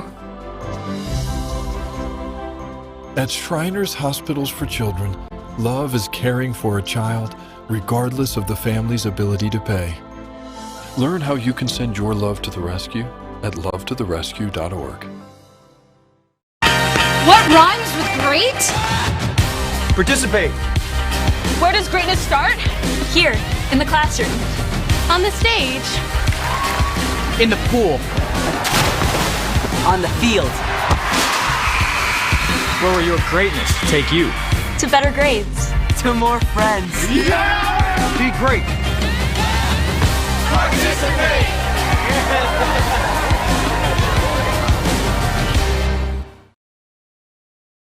And welcome back, Kansas Football Friday, presented by Sports in Kansas. I'm Leon Lieb along with Chet Copeland as we bring you live action, scores, and more from across the state tonight on this week number 8 of high school football. And we were talking about the leading rusher in the state, Tyler Bowden. Just got his halftime stats here for Tonganoxie. 252 yards rushing, 4 touchdowns. That's in the first half as Tonganoxie now leading Ottawa, a game we were checking in on a little while ago, 42-0 at half. He's on pace for a 500-yard game. Probably, though, not going to see a lot of action in the second half, I would assume. But another, outstanding night for Tyler. Yeah, and on pace to break some Kansas records this year. Kip Cannell of Claflin on Greg Webb's team back in 1998. I'd have to look exactly what that record was, but I added it up in a 13-game season if he gets there on what he could do, or a 12-game season, 11-game season. Because, some years, back in the old 3A, you had 14-game seasons or 2A, et cetera, but now, of course, some teams only get 12 games in, 13 games in, or whatever it happens to be. So they add in all those playoff games as well.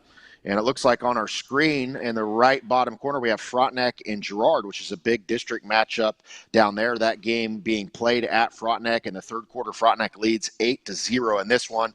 I did figure this would be a low-scoring game, a physical game, of course. Kind of an interesting game because Mark Smith is the coach at Frontenac. He was an All-American quarterback at Pittsburgh State. He never lost a high school football game. His team was 54-0 in 4 years for St. Mary's Colgan, where he played for his dad, Chuck Smith, and an outstanding pass there from Colin McCartney. But Colin McCartney with a big throw there, the 6'2" junior to I have to check out, and I believe Mario Mangini, the sophomore, with the big catch there for the Frontenac Raiders to make it 14-0. But McCartney Mark Smith, Mangini for 25 yards out.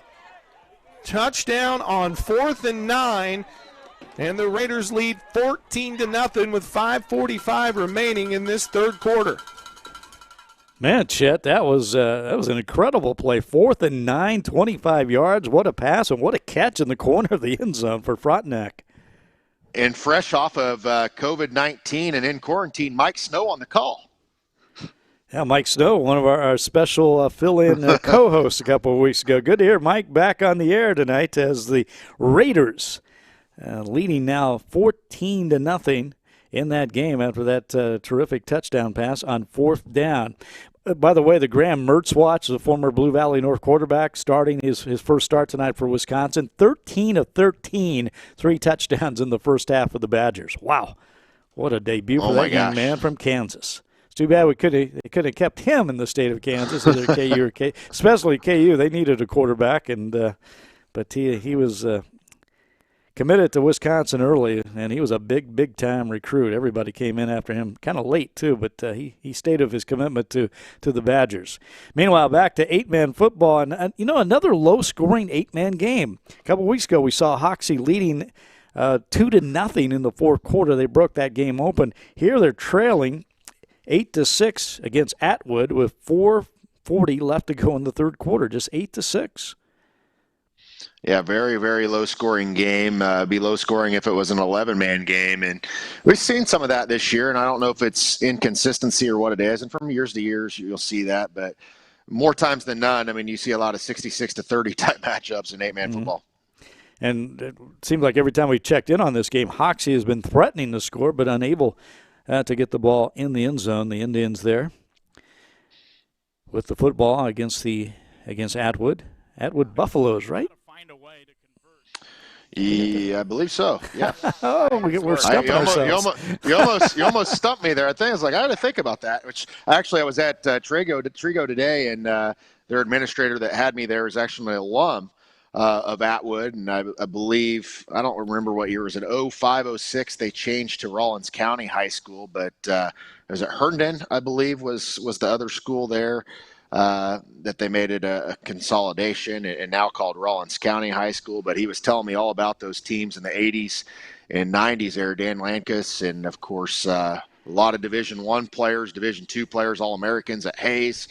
That was a really, really good program there in the 2 and 1A levels in the late 80s, early 1990s. And of course, they had an offensive line, I think, that had 2 guys that went Division I, and Chad Hayes went to KU, I believe, but multiple guys. And a guy that moved in the 7th or 8th grade went on to Buhler and was a 5A All-State and one of the best JUCO football coaches of all time. Troy Morrill. And I think you know him. Yes, outstanding coach, obviously one of the great legendary coaches at Butler, won several national titles. As once again we're checking in on Bishop Miege at home tonight against Shawnee Mission Northwest. Miege is now leading in this game 16-13. This has been close all the way. Ty Black, the quarterback there for Northwest, trying to get his team going. It looks like they've really every time we checked in on Northwest, they've been running those little quick outs to both sides of the field and not going too downfield deep in that game. By the way, going back to Atwood, also the hometown of former Governor Mike Hayden. So just get that one in there for you. And I think he played football for the Buffaloes. And that's beautiful country out there as well. You think western Kansas, you think flat around there. That's not like that up in that northwest Kansas area so much. There's some terrain, rugged terrain, and I was a little bit impressed the first time I was out there 3-4 years ago with some of that area, because oftentimes you can just see for miles upon miles and there's nothing going on. But kind of a cool territory up there that never really been until 3-4 years ago. Now from the far northwest to the far northeast is, again, we're in Roland Park here. Bishop Miege in the all-red at home against Shawnee Mission Northwest in the all-white. And right now it's 16-13, Miege on top, third quarter, Northwest of the football and trying to move. Now, meanwhile, at Hayes, it is Capon leading here 14-0. And we've got a safety on Hayes, and that's going to be 2 points for Capon and make it 16-0. Wow.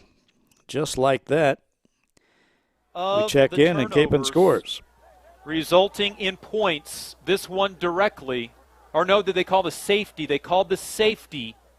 It looked like that Hayes High did not recover. The official put his arms in the air, so it's a safety, not for the Hayes High Indians. Okay, it was a safety, so it's going to be 16-0. Capon on top, but Capon will get the ball right back after the safety as Hayes will have the free kick. As that was a game that we were looking just intrigued about because, well, Capon's been kind of a surprise. Again, Weston Schartz taking over his first year there, and they have been terrific this year, the Crusaders. And Hayes has some outstanding athletes, the champions of the Western Athletic Conference. I think, Chet, we've heard jokingly mentioned that actually Capon is the unofficial winner of the Western Athletic because they played so many WAC teams this year. Well, I had a few kids that, in fact, were saying that Capon was part of the WAC this year and sending in stats and wanting to know why they weren't on the WAC leaderboard that one of the reporters in Western Kansas puts out. And I go, well, I don't know if they're officially in that or not. As you see Ty Black kind of getting up, limping there. Hopefully he's okay, the outstanding senior number 20 there. And, of course, as you've seen Ty Black this year, a lot of those passes he's thrown, I think we know why he completes 82%. A lot of those are high percentage type throws that we have seen on the screen so far tonight. And speaking of high percentage throws, Wisconsin quarterback, 14 of 14, 190, 4 touchdowns, Graham Mertz in the first half. Formerly, of course, first at Bishop Miege, then at Blue Valley North. Unbelievable debut for him. As we're watching Shawnee Mission Northwest against Bishop Miege, incomplete pass there. By the way, that safety that Capon just scored was set up by a 51-yard punt that was down to the 1-yard line, and then Hayes fumbled the ball out of the end zone for the safety, and now Capon just got the ball back and now has scored again. It looks like they're going to go for 2 on the fake extra point. I think that was a fake, and they did not. Did they get it in? Looks like Capon was celebrating, but I don't think they got it across the goal line there, but that's going to make it 22-0. Crusaders on top of Hayes High as Capon playing some pretty good defense tonight against the Hayes High Indians. As once again we go back to Northwest and Bishop Miege. Pass down inside the 5-yard line, incomplete, nearly caught there as Ty Black kind of running for his life, but still was able to get that pass away. It was a nice athletic move by him. And it looks like Bishop Miege is going to take over on downs here. So once again, you're watching Kansas Football Friday presented by Sports in Kansas. Live action from all across the state. So once again, 8-man football back to the northwest part of the state. It is Hoxie at home tonight against Atwood. And Hoxie trying to get on the board, trailing 8-6. And once again, every time we check in, the Indians seem to be threatening to score deep in Atwood territory, but the Buffaloes coming up with some big defensive stands in this game. 2:20 left to go in the third quarter there. In the Frontenac-Girard game, I was referencing Mark Smith there as an All-American quarterback at Pittsburgh State early. He went 54-0 in high school, 2-time top 11 pick, and played for legendary Keisha and Kansas Sports Hall of Fame Chuck Smith. He is squaring off against his old teammate tonight, Neil Philpott, a Norton kid who was an All-American, one of the best Division II quarterbacks of all time that had a tryout for the Jacksonville Jaguars. These two were, quarterbacks, I believe, let's see, Mark, probably few years after Neil, I believe 4 years apart, but both quarterbacks and both All-American quarterbacks at Pittsburgh State, now both coaching in the CNC League down there in Southeast Kansas. Right. I remember when they played down there at Pitt State. By the way, update on that Hayes High Capon game. It is 24-0. Capon did get a 2-point conversion. They returned the kickoff after the safety, 59 yards for a touchdown. So they scored really quickly there. They had the safety, and then they got the ball back on the kickoff and returned it 59 yards for the touchdown. As we go back to Hoxie and Atwood here, and 8-6, a low-scoring 8-man football game. Just a minute 20 left to go. The clock running in the third quarter there.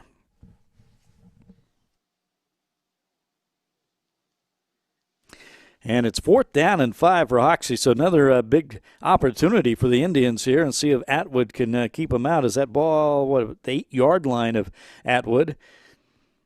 Because we just haven't been able to produce. The Atwood Buffaloes have done a great job defensively shutting it down inside the 20 here. Shotgun Dow. Quick pass here to the near side to Tremblay. He's got room. He's got time. He's inside the 5. He'll have enough for the first down for sure as he got it down to the 2-yard line, and it'll be 1st and goal. And an injury on the sideline here after the collision. Well, there you go. They got the first down, and it'll be 1st and goal at about the 2-yard line. They have an injured Atwood player down on the field as Hoxie trying to take the lead here. Trailing in this game, again, 8-6, just 49.7 seconds left to go in the third quarter. That's your lower left game. Upper on your left side of the screen on the top is, again, Bishop Miege at home against Shawnee Mission Northwest. That game looks like it's going to the fourth quarter with Miege leading Northwest 16-13. Check that. They're still in the third as they're moving the ball down. Bishop Miege nearing midfield there. Here we go. Let's listen in on this one. Left.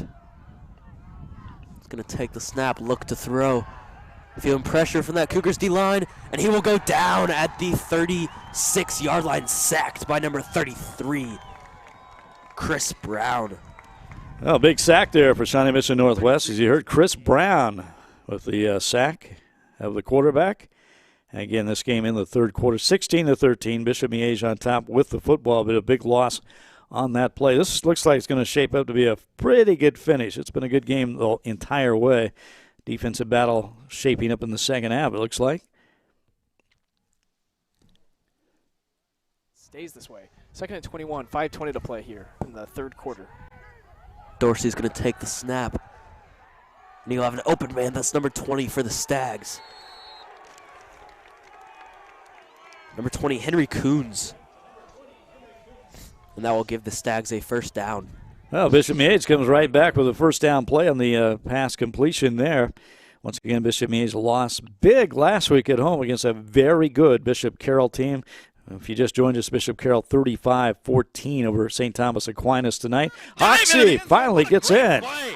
What an outstanding play. They bid on Johnson, and Dow just rolls the other way, dives right into the end zone. Take another look. Yeah, that's a fun play there. That makes you smile.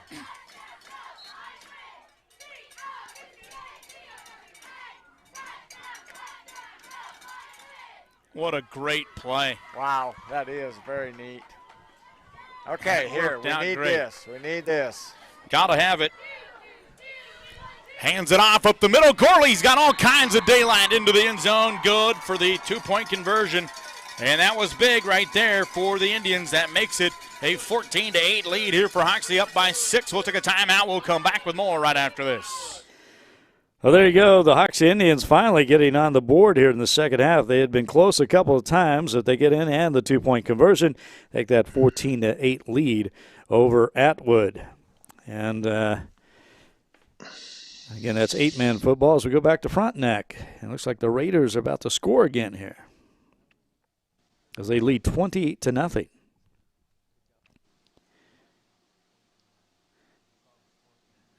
Now, this may be a 2-point conversion, and I believe, yes, that was a 2-point conversion attempt, no good. But they do have the 20-0 lead after the touchdown over Girard. Frontenac Raiders on top. As once again, in your upper right, that is at Hayes, Cape and Mount Carmel, the Crusaders from Wichita. They lead 24-0 now. Boy, they had just kind of a blitz right there. They had the safety that made it. They scored, and then right after that they returned the ensuing kickoff back for a 59-yard touchdown and then got the 2-point conversion. They scored 10 points with no time going off the clock there, essentially, as this game now in the fourth quarter up at Hayes. And this Capen team, really one of the most improved teams in the state this year, and certainly could be a factor on the 5A West. We talked about so many teams that could be. They are one of them. They played, of course, in the Holy War this year, very close. It's been dominated, of course, really since, the late 1990s to now by Bishop Carroll. And, at one point, that was dominated by Capen in the 80s and all that they did. But this is a team that is going to be a force in these 5A playoffs, as are over a handful. This is Baser Linwood here against Pittsburgh High up at Baser tonight, 20-8 in this one. Outstanding play this year from Baser Linwood quarterback Isaac Stanton in his first year. Of course, last year they had a Shrine Bowl quarterback that they graduated, and insert this kid, then an all-state basketball player in Jordan Brown that's had an outstanding season at receiver. Pittsburgh, it's been kind of an up and down road for them this year. Kind of a little bit inconsistent, but still certainly a team that can hang around and surprise some teams. And once again, Kansas Football Friday. Week number 8 is we're going to, for 4A, 5A, 6A, kind of see how the seeding will fall out after tonight's. And then, of course, the playoffs will be next week for 4A, 5A, 6A. They start, we know the seeding's tomorrow morning. Chet, do you know that? How soon we'll know that?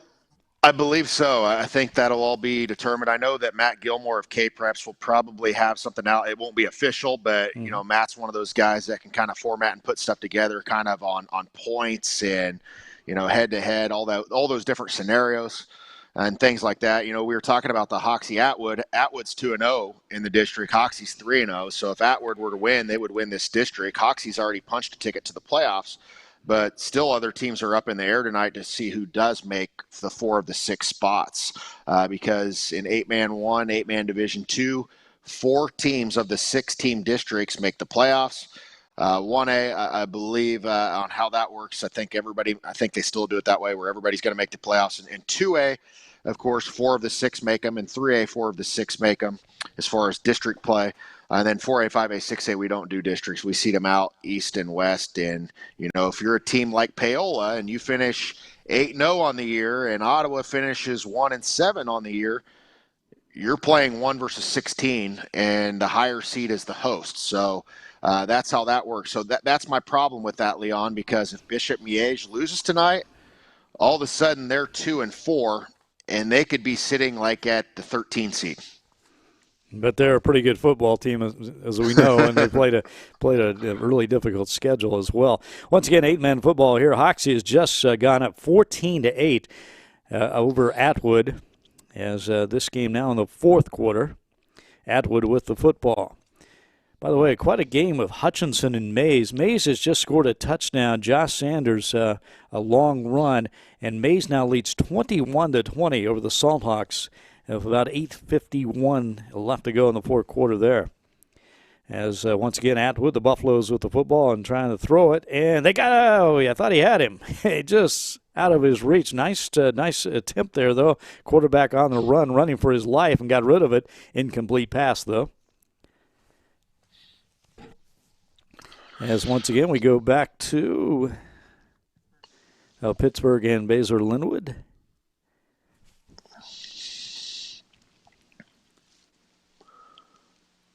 And what's our score in this one? 20-10 Basehor Linwood. And Basehor Linwood has been a program back and forth 4A, 5A. They are 4A this year. The same with Pittsburgh, who's been back and forth. Pittsburgh is up to Class 5A in this one. So, this is a Basehor Linwood team that's 4-3 on the season. Not a lot of people talking about them. Their losses are to Tonganoxie, DeSoto, and St. James Academy. So their losses aren't bad. And then do factor in, we've not talked a lot about St. James Academy. They are also in 4A, down from 5A this year. So they're certainly a team that could be a factor on that 4A East. I would assume that's got to be if you're a coach, you really would like to have some consistency in your classification every year. It just seems like that would be a difficult adjustment every year, if depending on the quality of your program, I suppose. But still, you go from one class to the next every year. That's got to be difficult. Speaking of, Class 3A District 7, Andale, the number one team, both teams undefeated, but Andale leading Wichita Collegiate now 37-7. A minute 19 left to go in the third quarter. That's a game we've been keeping an eye on as well tonight here on Kansas Football Friday. Yeah, Andale, an outstanding team, and they're one of those border teams. In football, we do have 2-year cycles, so this is the first year of that.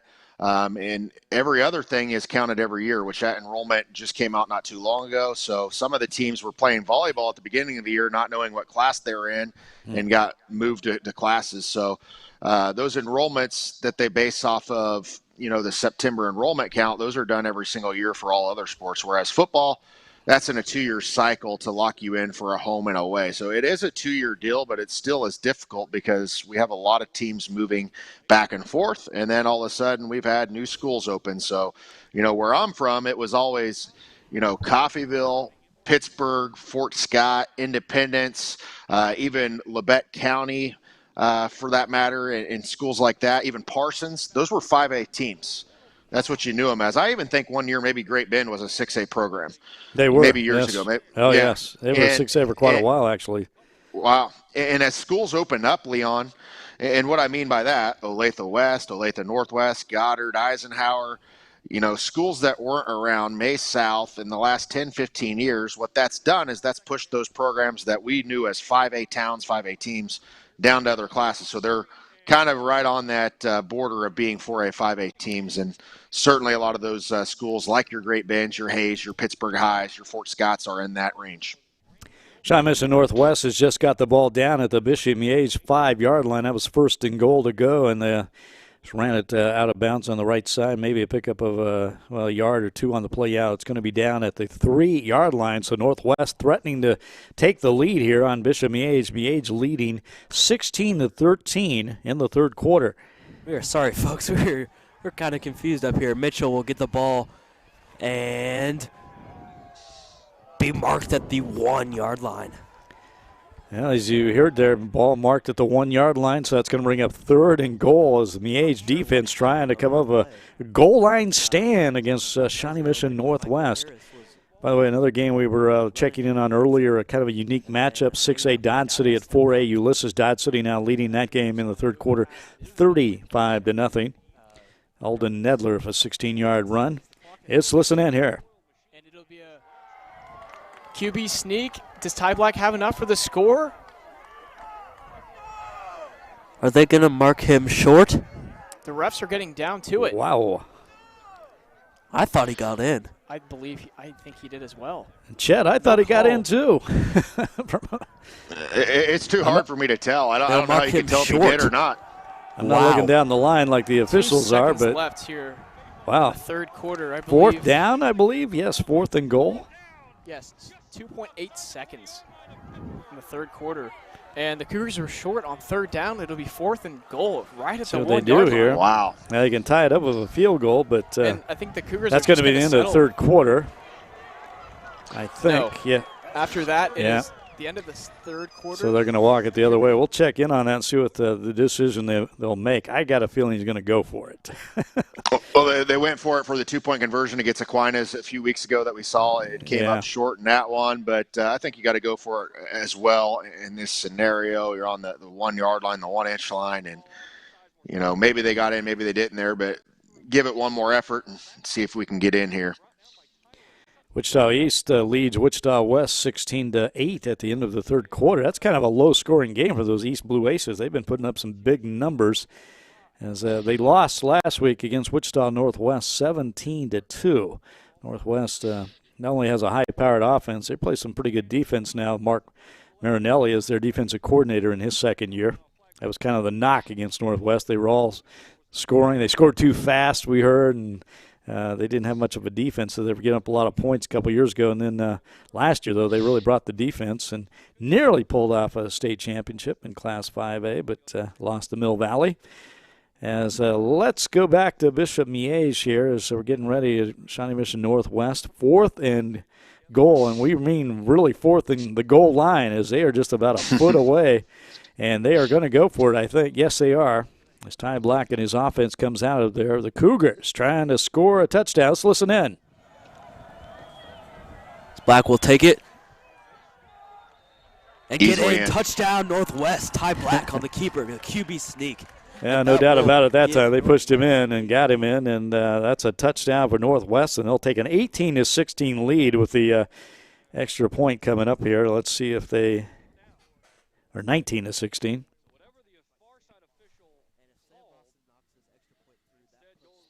And they'll try to kick the extra point to make it a 20-16 game.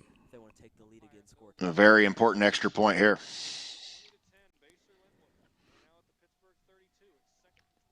And that kick is up, and it is good. So that makes it 20-16, Shawnee Mission Northwest leading Bishop Miege, but just the start of the fourth quarter, a lot of time left in that game.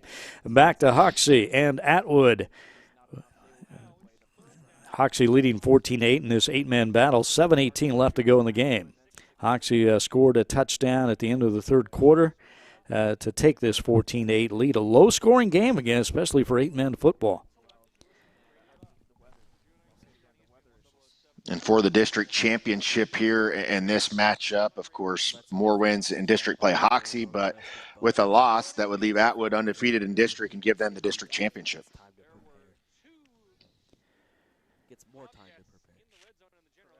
Smith Center leading Inman 22-14. That game late in the fourth quarter. That is for the District 3 championship in Class 1A. Both teams were entered that game with just one loss, 6-1.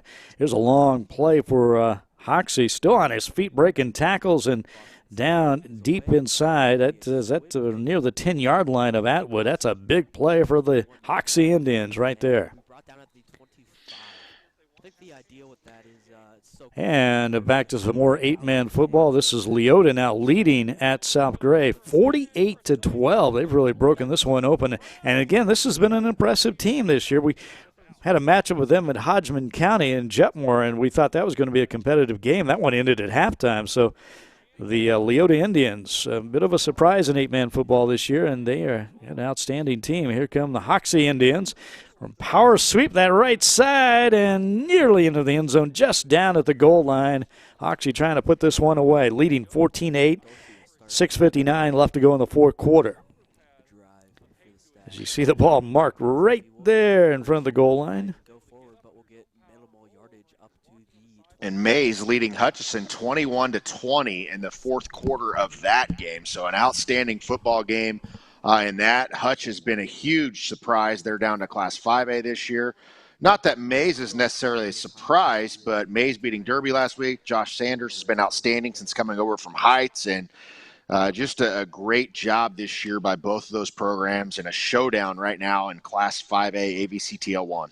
And Hoxie just scores that touchdown to take a 20-8 lead over Atwood. Hoxie, man, they're kind of a fourth-quarter team. Again, a couple weeks ago they were leading 2-0 at the fourth quarter, and so we go back to Bishop Miege, and we've got an interception here as Northwest comes up with a turnover. Is that right? Shawnee Mission Northwest has the ball deep now in Bishop Miege territories. They nearly had a pick six. The Cougars are celebrating and a chance to add to their 20-16 lead here in the third quarter, or in the fourth quarter, against Bishop Miege. It is the fourth quarter now in Roland Park.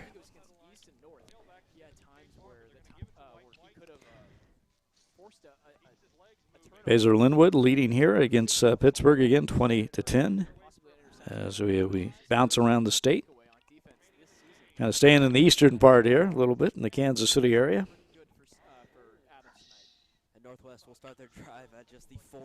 And Fort Scott tonight is leading Coffeyville-Field Kinley 20-0. And why that's impressive to me, Leon, Fort Scott was 1-8 last year, and they're going to finish, it's in the fourth quarter, they're going to finish the regular season 6-0 this year. And if they're not quarantined, Fort Scott could have went 8-0 this year when they were 1-8 1 year ago under second-year head coach Bo Graham. So it's nice to see that Northwest gets into the end zone there with Justin Mitchell to put them up. Well, that's going to be counted as a run or a pass. It looked like he was in front of the quarterback when he pitched it, but either way, it is a touchdown for Shawnee Mission Northwest as they take a 26-16 lead with extra point coming up. And boy, all of a sudden, Northwest, they were down 16-13 just moments ago, scored a touchdown, take the lead. Then they got the interception deep and took the ball deep into Bishop Miege territory. And 2 plays later, or 1 play later, they are in the end zone, and the extra point is good, and that's going to make it 27-16. And boy, all of a sudden, Shawnee Mission Northwest, just like that, from 3 points down, now 11 points. 11-point advantage over Bishop Miege. And not much of a crosstown rivalry game tonight, Leon, in the city of Lawrence at Free State tonight, as this is 34-0 Lawrence side, the Chesty Lions, who may be that, I say may be that favorite. I still factor in Derby until somebody can really take away that state title and all the big runs that they've had. But this is certainly a team, and behind that guy running the football right there, Devin Neal, has some speed and vision that just a lot of people don't have, and of course going to KU at the next level for baseball and football. But it's much more than him. Jackson Dooley at the quarterback position. This is an experienced and veteran offensive line that's very good. You saw Cole Mondi step up big last week and stopping on the 2-point conversion and taking out Olathe North whenever they went for 2 for the win. This is a very good team. We have 2 very, very good teams up in 6A, Shawnee Mission Northwest and Lawrence on the screen right now that certainly will be a factor. Lawrence on the west, Shawnee Mission Northwest on the east, even though not too far apart and in the same league. And quite a battle, Hutchinson and Mays. It was 21-20. Hutchinson scored a touchdown to go up 26-21, but Mays has now come back, and it is 28-26. The Mays Eagles lead Hutchinson. 3:44 left to go in the fourth quarter. What a battle there. As actually Hutchinson was trying to tie the game on a 2-point conversion. My mistake here. It was they scored the touchdown to make it 28-26. Mays, though, stopped the 2-point conversion, so that's where your score is right now with that game late in the fourth quarter. Back to Bishop Miege, Shawnee Mission Northwest leading 27-16. Again, this Northwest team is one we've seen a couple times this year, and they're kind of fun to watch with Ty Black as the quarterback. Again, his father, Bo Black, we've talked about that numerous times, longtime coach at Great Bend, then went over to Hayes High for a couple seasons, and then made the move to Johnson County in eastern Kansas, where he's now the head coach at Shawnee Mission Northwest. Bishop Miege trying to come back in this game.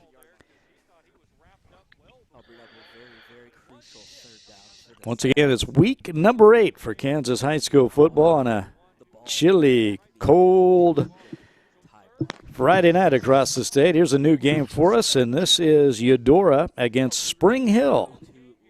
Spring Hill in the purple at home. The The Broncos. I got that one figured out, Chet. It's right there in front of me.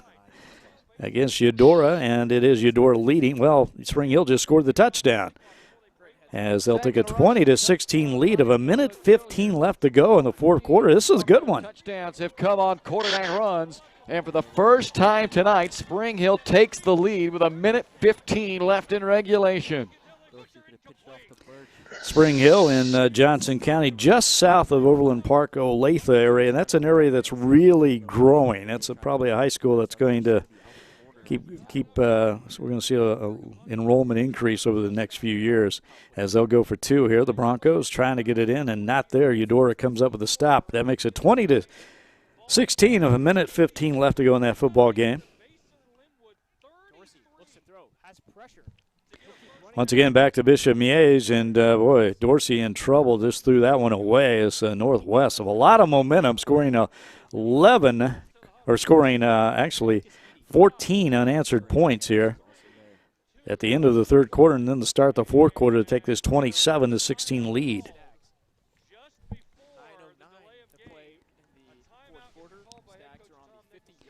By the way, Hayes, check that. They did score, but it's 24-6. Capon on top now of Hayes.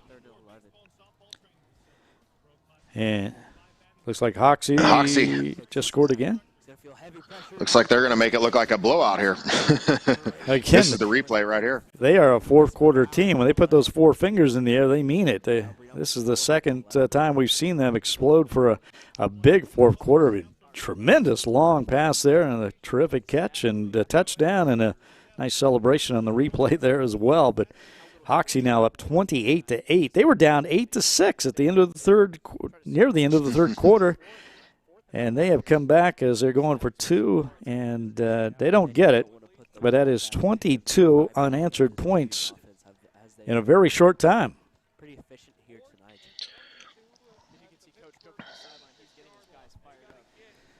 And where we back to Bishop Miege here again. Shawnee Mission Northwest leading 27-16. This game in the fourth quarter. It says third on the screen, but it is in the fourth quarter. As like Hoxie, Shawnee Mission Northwest kind of exploding late in this game. And we got a final now. Capon has defeated Hayes High 24-6. Capon over Hayes High at Hayes tonight. A game we've been watching throughout the evening, but that's a final.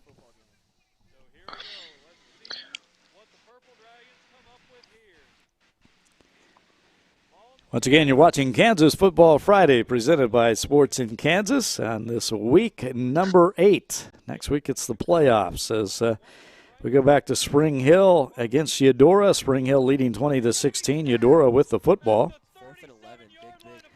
Let's check in on this one.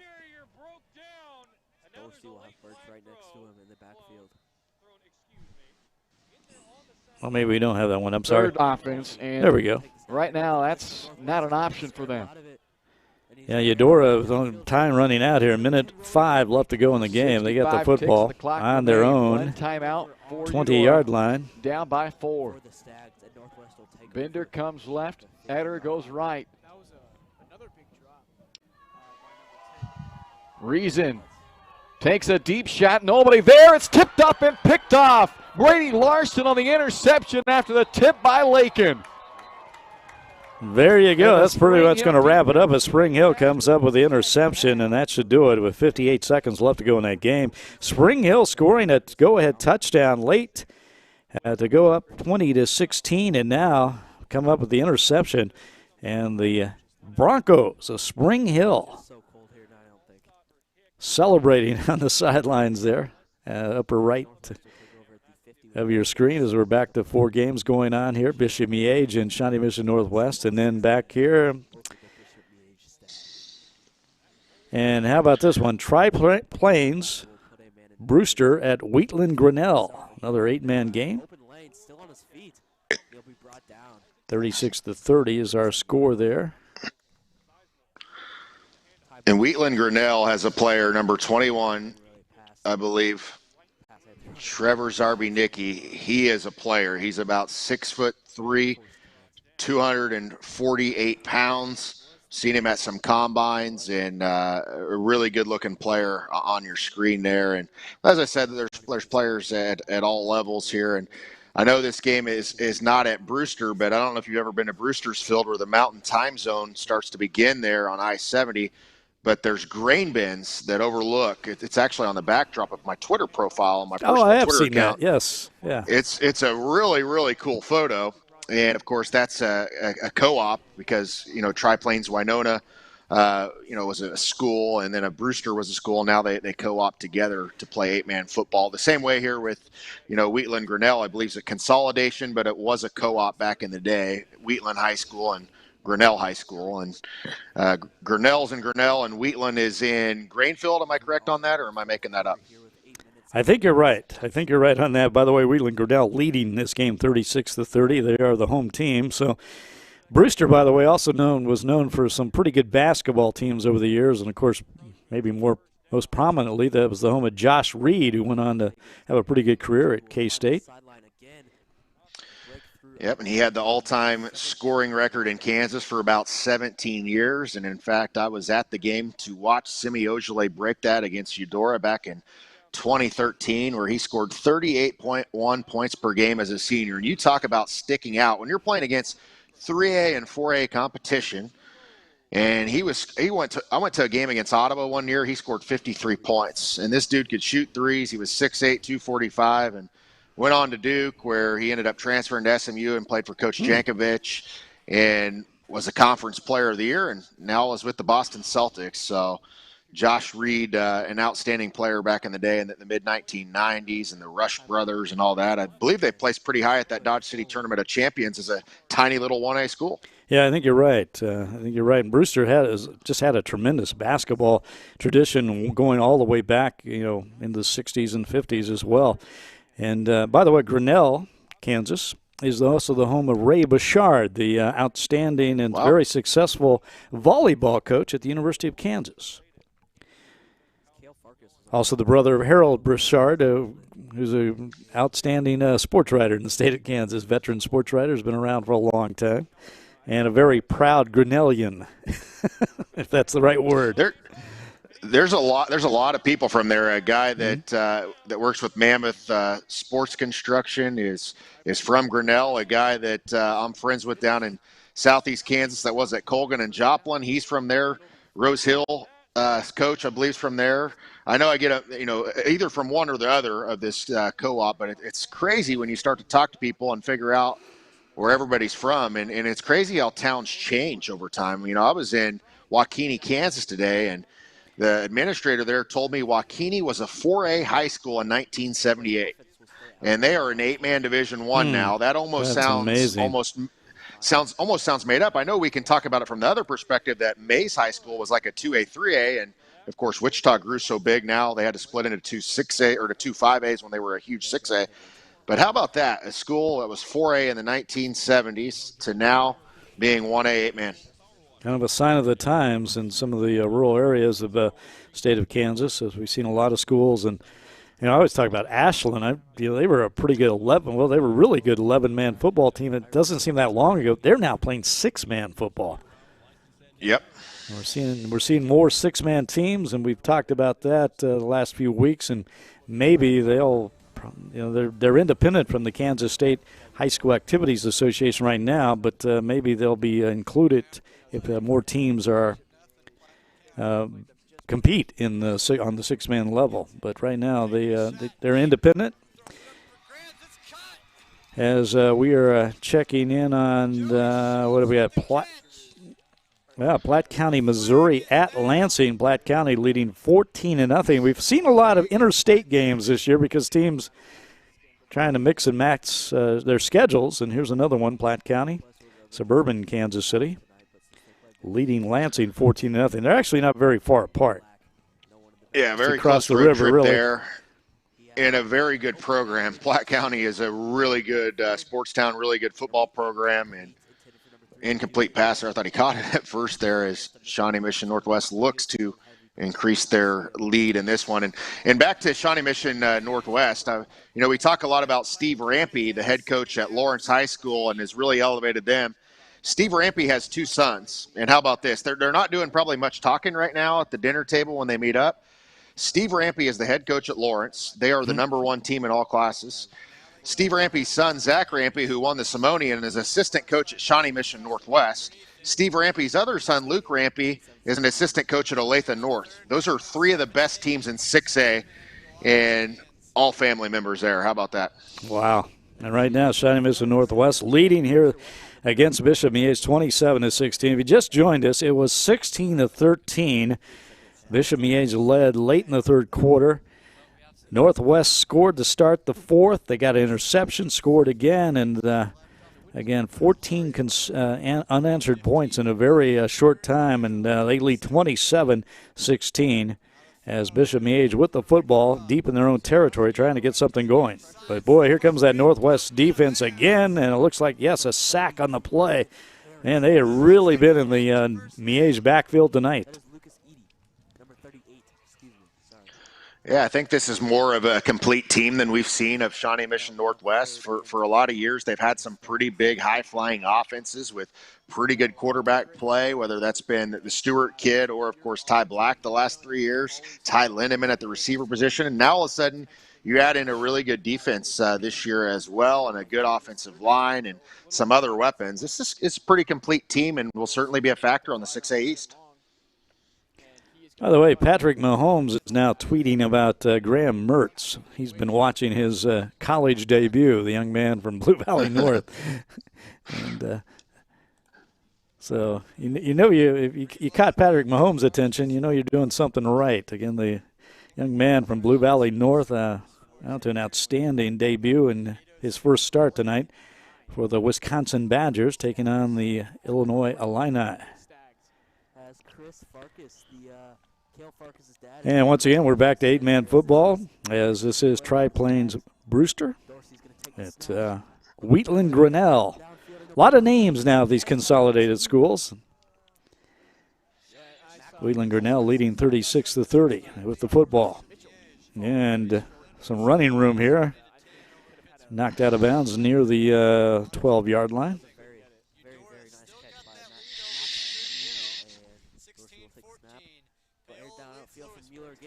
Conway Springs has leading Sedgwick 41-21. That is in Class 1A District 4. That's a game in the fourth quarter. And Hutchinson, this game is just crazy.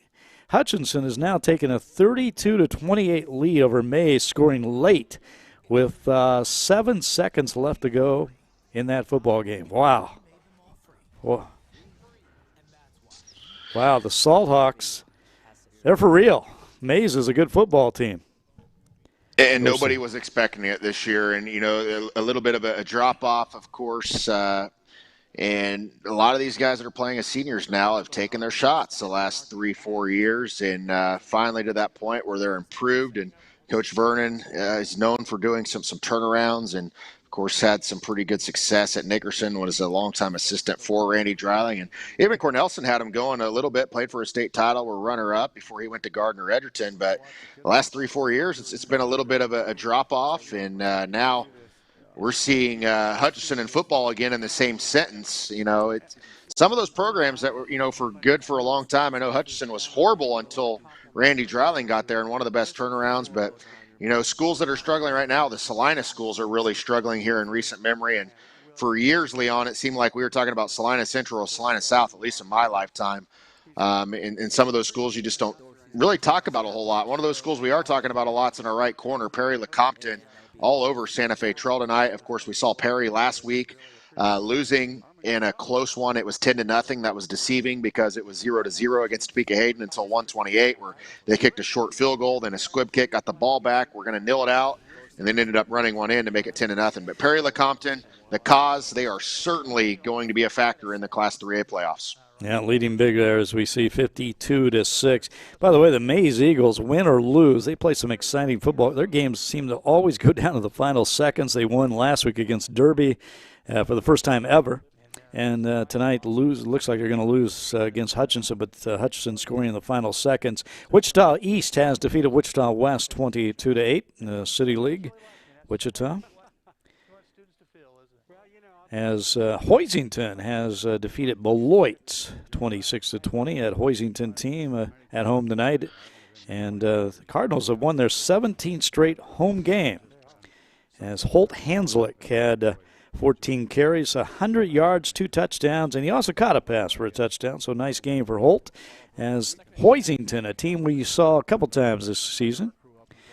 As we're back out to Ulysses in the far southwest part of the state, Dodge City Red Demons taking on Ulysses. First time since 2003 these two schools have played.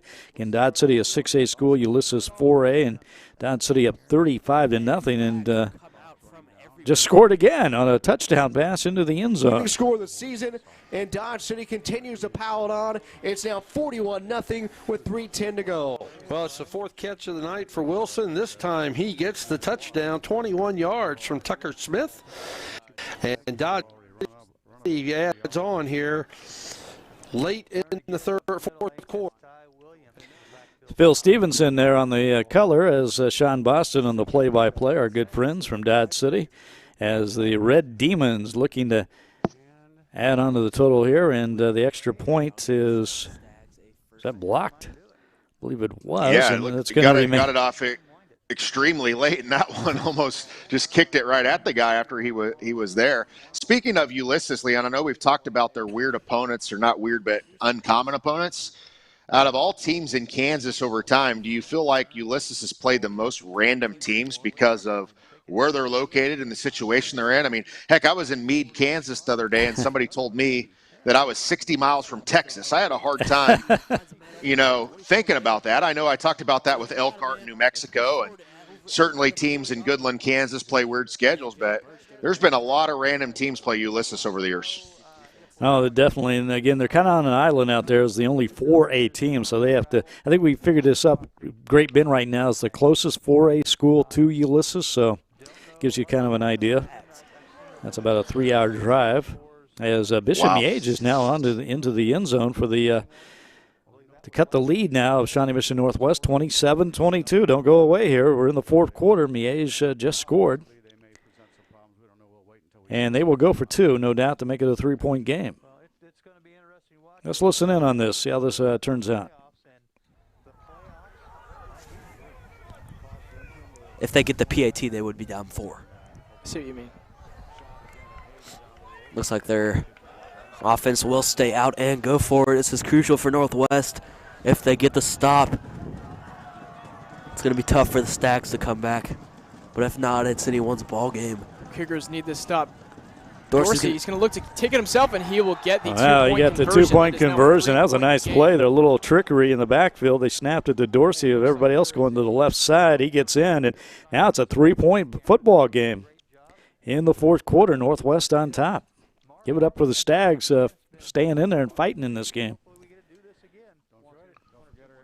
Yeah, and this is one of those games that 4A is monitoring very closely on, because with the win here, that really moves the seeds. So all of a sudden you got probably a lot of parents watching this game right now trying to figure out where Bishop Miege is going to be and who's going to play him, because more than likely whoever they're going to be against, if they're a 10 or a 12 seed, whatever, you're going to be meeting one of those teams, the 5, 7 seed, whatever it happens to be, that's had a pretty good year. So you're wanting to avoid Miege in this situation, because we've seen that some years with some losses where it puts them on seeding, where you're playing a really good opponent in round 1, because it's just on record. It has nothing to do with strength of schedule or anything like that.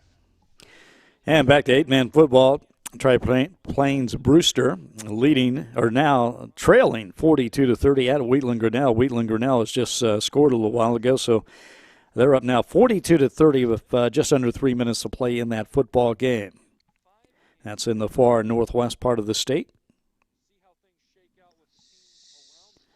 Your travels across Kansas, you've learned a lot about some weird geography trivia, haven't you?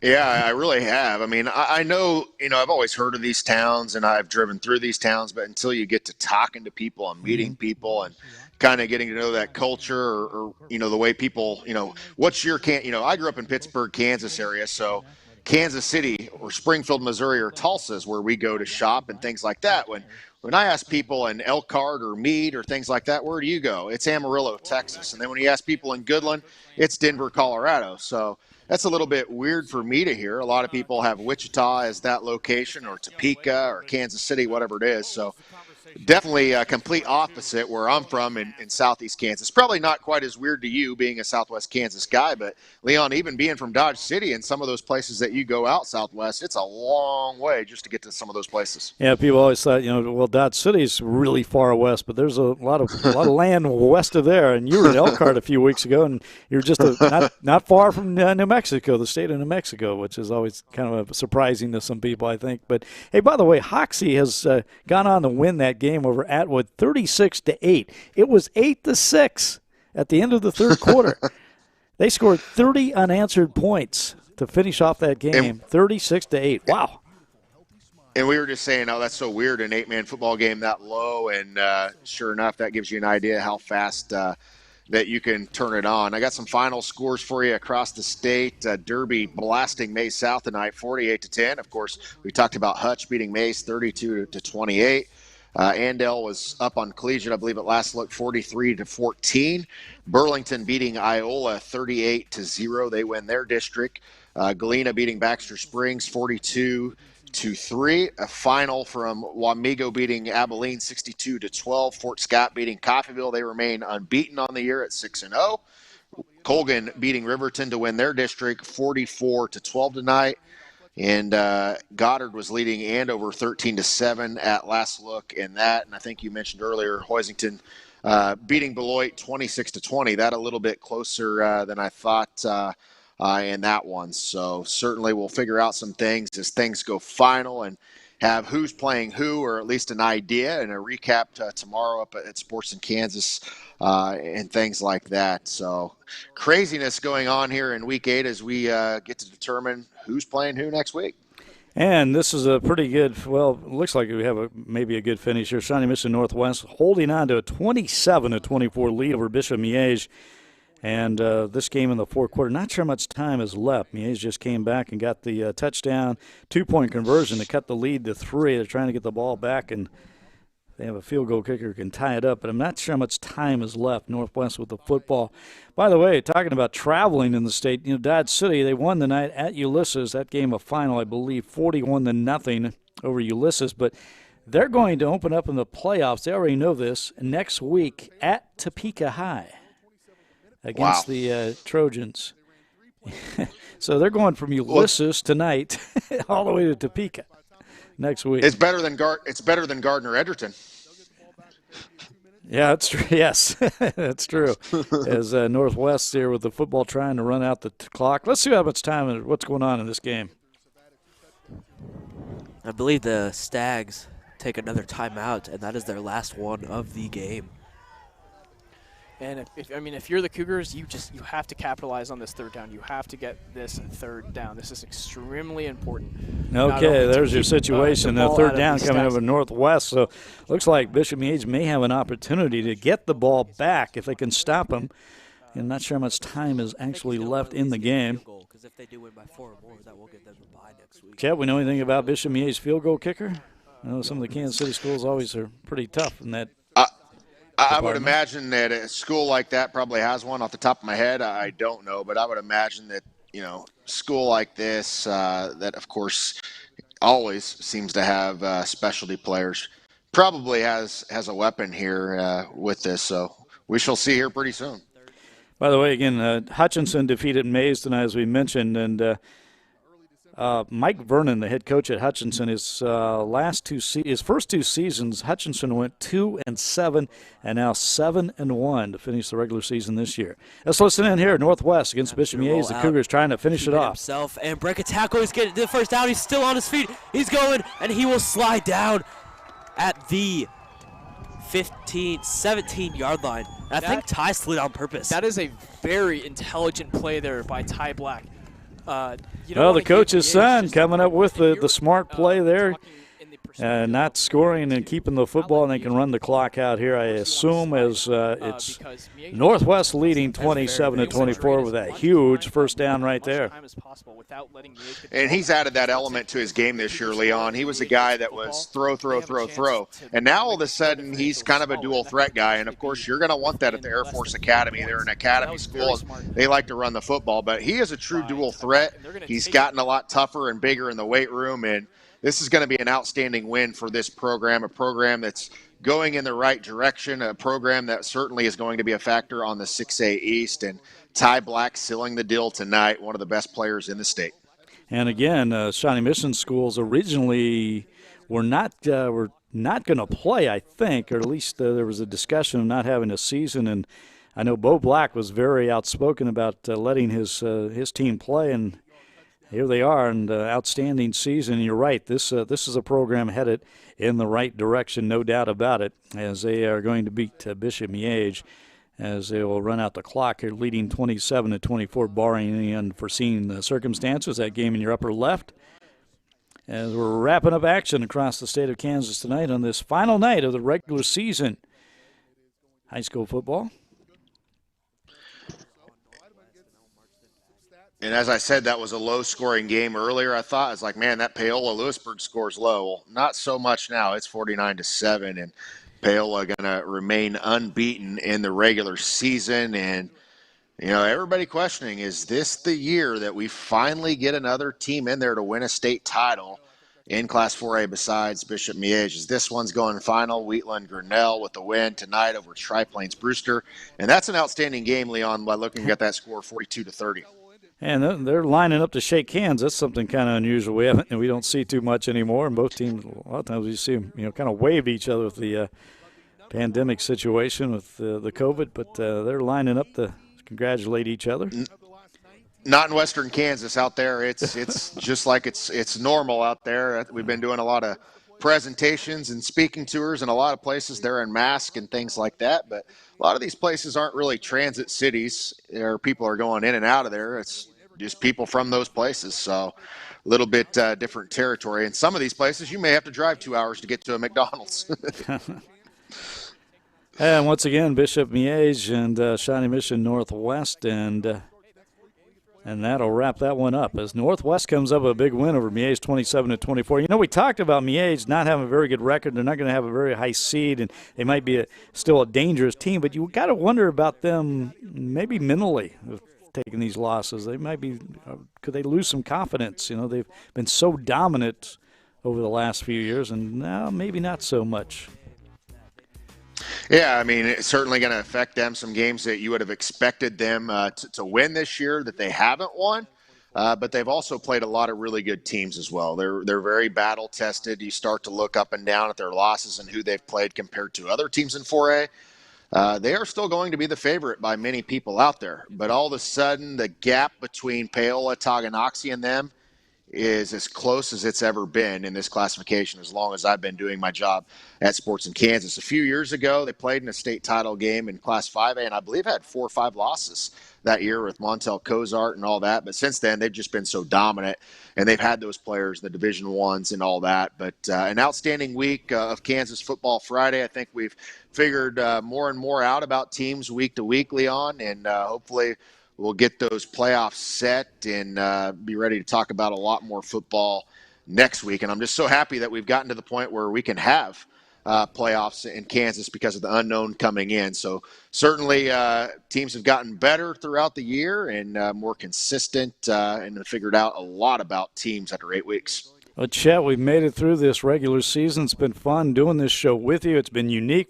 Something we tried to do a little different this year, and live action across the state of Kansas, and I've certainly learned a lot from you, both about mascots, good food, geography, and a lot about football and some outstanding athletes across the state of Kansas. So you've been watching, again, Kansas Football Friday presented by Sports in Kansas. And again, Chet, seedings and much more coming up. Keep an eye on Sports in Kansas Twitter tonight.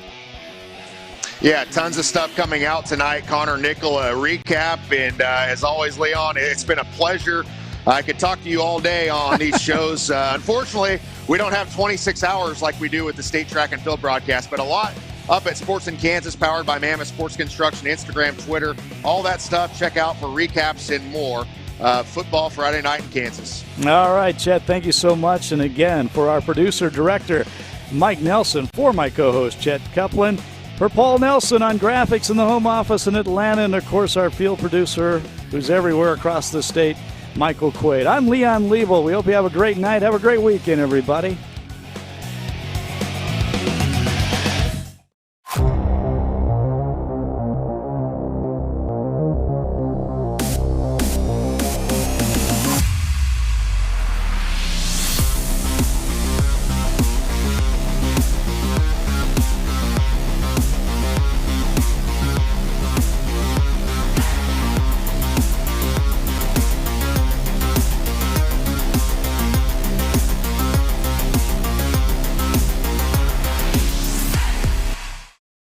I've pretty much been in the car business my whole life. I've been here at Lewis Chevrolet since 2016. I enjoy the car business because I like seeing the face of a happy customer when they take the keys to their new car, or maybe their first car. It makes me feel good to be a part of that. I like taking care of folks and seeing repeat customers year after year. I'm Todd Rostetter, General Manager of Lewis Chevrolet, and I look forward to helping you.